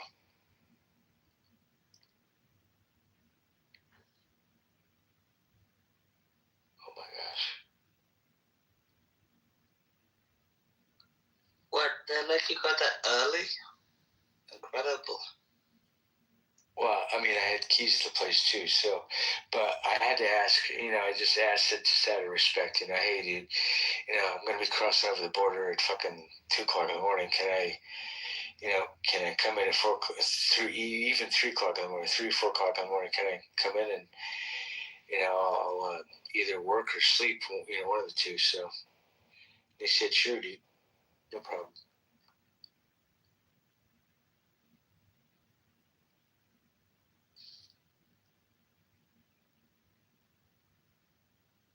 Well, it's so correct.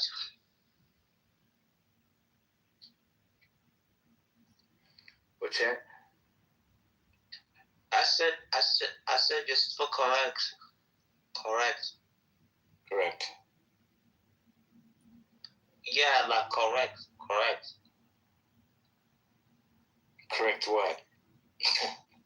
Sorry, dude. I'm dozing off. No, like you can test out and be like, oh well, yeah, I can still come in that time in the morning, sort of thing. Yeah. I just checked. Last thing I want to do is, you know, ring alarm bells and all that shit. So, you know, I just did it common respect, you know. And I mean, I had an idea that these people were cool, anyways, but you know, always have to ask. And so, so that was cool. So that was good. And you know, but anyway. But I always feel like a life not worth sacrifice is not a life worth living, sort of thing. You know, like obviously you think differently, Drew. Look, my thing is just fucking do it gung ho. Have somewhat of a plan in place and just fucking get up and go. As far as the rest of us is concerned, like, you'll figure it out as you go. But just have the motivation to, you know, get up off your ass and just fucking do it. I've talked to billionaires. I've talked to people high value and all that shit, and best thing they say is just go out there and do it. Like, it doesn't matter what the fuck it is. It's just do it. Do something. Do something that you love to do, because that's really the bottom line. And you know, and that's really all she wrote. You know, and that's absolutely true. That's absolutely true. You have to wake up every single day no matter what it is, you have to love what you're doing. And people, they get upset about, oh, you know, I did something I didn't want to do or whatever else. And they're like, oh, it's terrible. I did this for this government. But I've always, like, sort of understood, thanks to my father's side, as long as you wake up every day and you have something to do, you're going to be okay. When you wake up and you're like, oh, everything is fucked and everything is bullshit, that's when you know, like, your life is getting ridiculous. You know, it's just like when you have something to do, then you get your life. Even if all it is that you do that day is make your bed, like that's all it fucking takes. You know what I mean? Like just to even get the motivation going and all that stuff. You know, people have a hard time even making the bed in the morning. As crazy as that sounds, that's you know, that's one of the major things, you know, of waking up is wake up and make sure that, you know, make sure your bed is made. I mean, and that's, I mean, they teach you that in rehab, like of all things, of all fucking things. They teach you that in the military every day. Yeah. And kind of a thank God I went to rehab, you know, whatever. I mean, I learned a lot, so. You know, I'm glad you learned a lot in rehab, but I honestly wanna have one of those wild lives. I don't want to be like, oh, the structured life and I followed so many rules. I want to be like, yeah, I did this, I did that. If I get it goes, so be it. Whatever, you know. Things can work out, they cannot work out.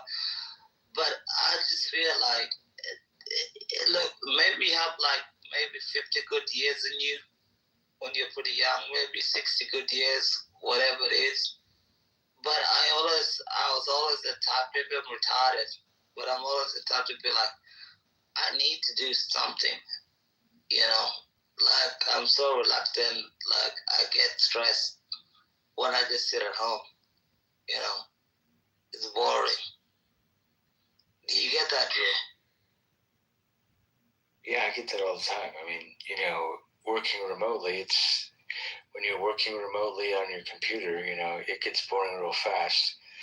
So yeah, I do have to eat, even if it's to get out of the house for 10 minutes, like whatever, like I'll go take a walk, or I'll go down to the beach, or go to the OXXO, you know, convenience store, whatever, you know, whatever it takes. And sometimes that's all it takes, and then I'm back and, you know, back motivated to do whatever the fuck I was doing in the first place. So sometimes it's sad. Sometimes I got to go take the car for a drive, cross the border, go to San Diego for a couple hours, and then come back, you know. Like I wish we could take more trips, but I just we still have to wait on that for another probably 6 months or so. So, but yeah.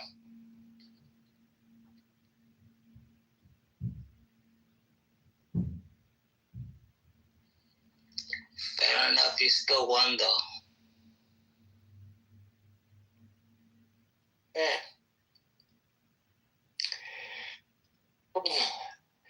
You know what? Being 55, I'm just glad to wake up, you know, every morning. I'm just happy that I'm still alive, you know. Bro, it's such a positive. 55 is not even fucking old. A medal honor reception yesterday got it at like 100 years of age. You got at least like another like 35 years in you. Well, no, but me. I mean, yeah, it's young and all that stuff. But for people like me, you know, people like me don't grow to be 100 years old. So,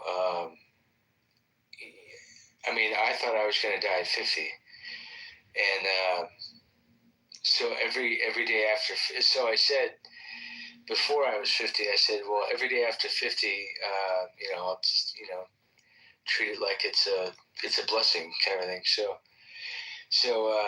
that's kind of how, and even though life can get stressful sometimes, my thing is try to stay on the even keel, like stay on the stress-free side of things.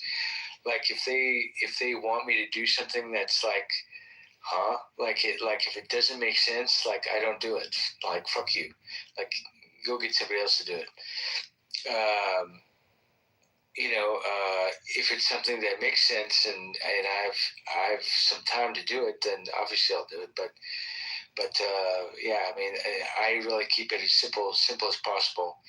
And when they say, "Oh yeah, don't worry about time and all that shit," no, I'm already done within about 4 hours. So, and they're like, "Oh my gosh, no way," thank you, blah blah blah. Well, you can pay me more at the end of the day. So, yeah, I don't really fuck around. And not only that, but it is remote work, and it is, you're at your computer and you are at home and all that stuff. It's, I mean, if I could recommend anything for anybody to do, it's remote work. Because you don't have to do the office, you don't have to do, you don't have to drive, it's the laziest of the laziest of the laziest of the laziest of the life. So, and I actually recommend everybody to do it, to be honest with you. Honestly, I'm at home right now, and I fucking hate it with a broken leg. I've got stitches and stuff because the cast came off, but it's like, I like going to the office. I get motivation from my enemies, Well, you can. I'm one of those people that when I stay at home, I get complacent. Yeah. When I see my enemies, I'm like, okay, I have to do better, sort of thing. It's not the same. Do they have co-work places or co-working places over there in Australia? Yeah. Yeah. That's also an option too. I was thinking about doing that, just so I don't have to be in the house all day, kind of thing. Just to go to a co-working place or whatever. So, but no, it's true. But I was supposed to go to Tunis like a month and a half ago, and I really didn't want to. I really didn't want to go to Tunis. It was terrible, Got wiped out, broken leg. I can't go to Tunis anymore. Another call come on, had to go on my behalf. So it's not so bad.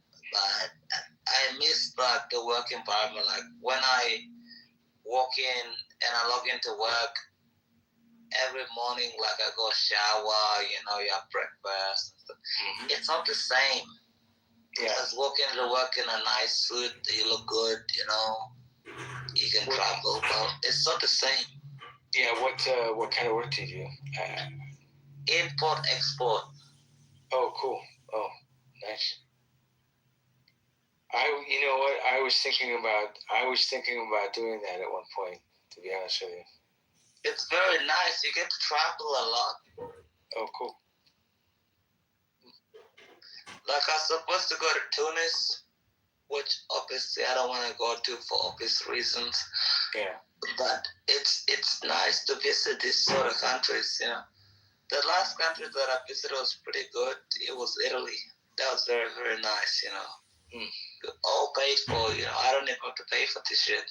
That's what makes it grand.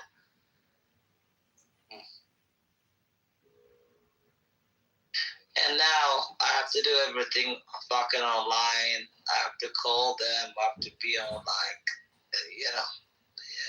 Zoom, everything to make sure everything goes online. And then I have to make sure the person that goes there, all expense for paid trip, not even me, it's terrible. Yeah. It's bad, And I got stitches in my fucking ankle, so I'm waiting for that to go away. Is you still in pain, or is that gone away? The pain is pretty much gone. I'm just waiting for walk properly without like, you have two crutches and you have one that helps you walk and stuff. They say it's gonna take like another 2 weeks or whatever, But I don't want to take any more painkillers. It's so bad for you. You get addicted to this bullshit like Endone and stuff, Yeah. Oxy and all the bullshit. So I just told them like, another 2 weeks and my leg's gonna be fine. But at the moment, I removed the stitches and I'm pretty much bedridden with a computer in front of me, and my missus just looks after me all day long. It's terrible.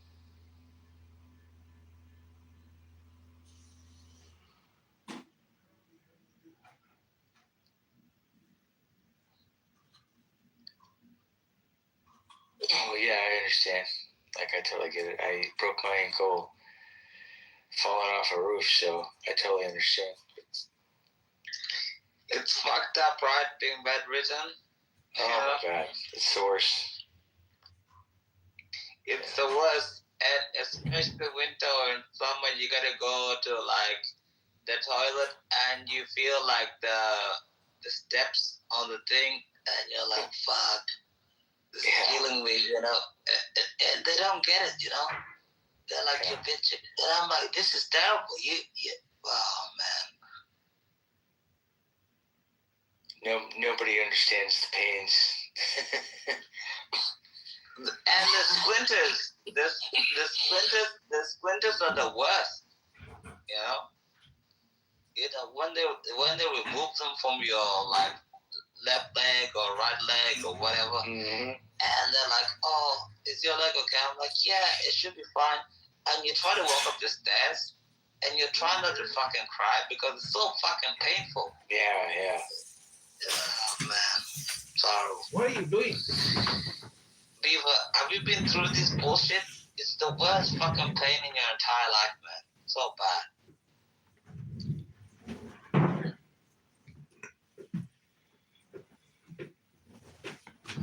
Your leg still aches?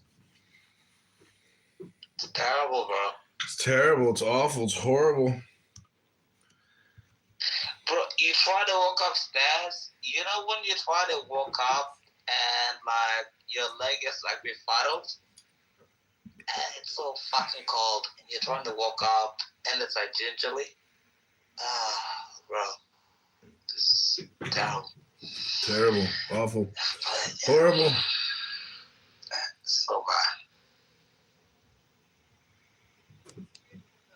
For the greed of one person. That's what you're trying to tell me? Because that's the opposite. Or one ethnic group, or America. Are you America? Whatever you want to say, I'm willing to debate.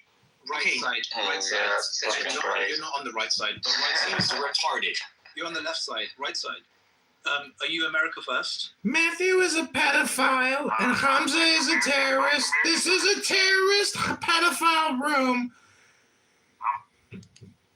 I used to have my own idea about what we're talking about. He said what he said, and she said what she said. Gotcha. Went on Google. Listen, I'm just saying. Gotcha, ass. It was making great sense, but he was wrong when he said that she was wrong. That's it.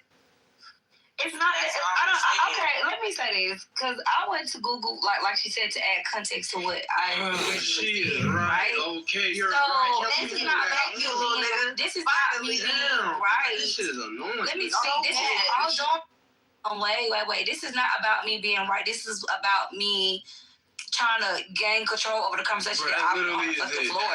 I do not know why Trap took offense to what I said. You're right. Because that wasn't my overall point. It doesn't matter about me being right or not. Nigga, I've already You're right. You wanted to be right. You're right. Now let's go. This is not about me being right. To the topic. I already proved that I was right. Okay, you're right. Okay, I find it hard. So what the fuck are you? Nigga, I'm not talking to you. I'm talking to you.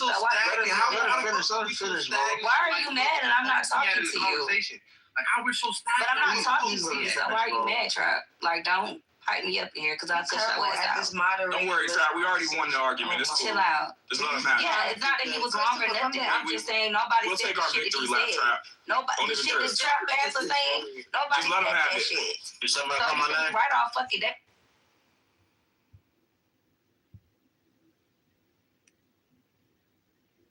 With them. if they are mutually better cooperative, like that's just going to be a huge win for us. And also, like, there's like a moral imperative to, you know, first try to cooperate and only then defect. You shouldn't try to defect first. You know? Well, unfortunately, morality's not real. Sorry? Like, you're going to say morality's not real. Unfortunately, morality's not real, then. Well, there's that. I mean, like, I would expect their evolutionary history, if they even have something that could be called that, be very different from ours, so that we can't necessarily read our psychology into their actions. But also, just there's like an insane advantage to offense rather than defense in this kind of conflict. So, like, if you give up the first move, like, that's tantamount to like a permanent surrender that can't be taken back.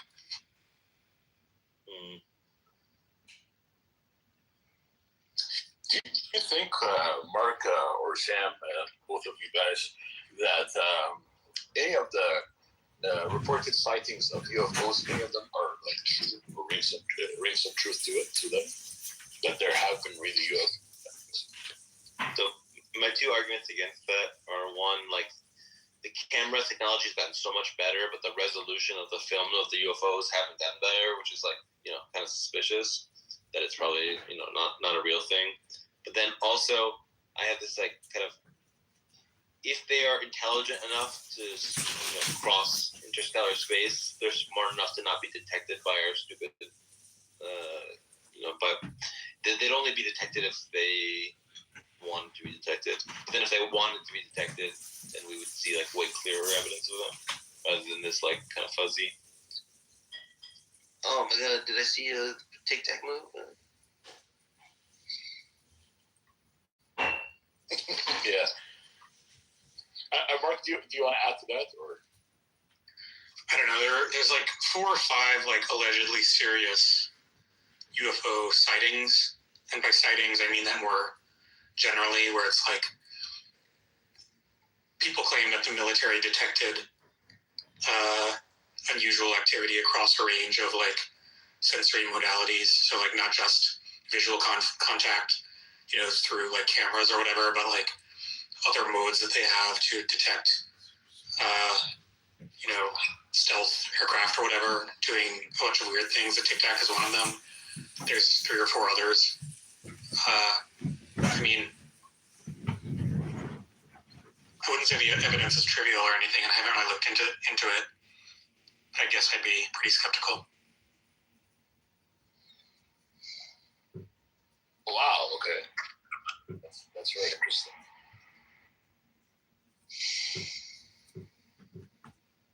I mean, it does seem very telling that as cameras have gotten totally ubiquitous, the UFOs haven't gotten more, you know, haven't gotten significantly more visible, just to like random people walking around. I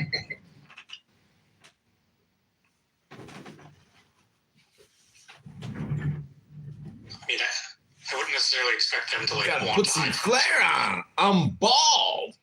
And as Sam said, if they did want to hide from us, I wouldn't expect them either to do, you know, this bad of a job of it. Yeah, that's right.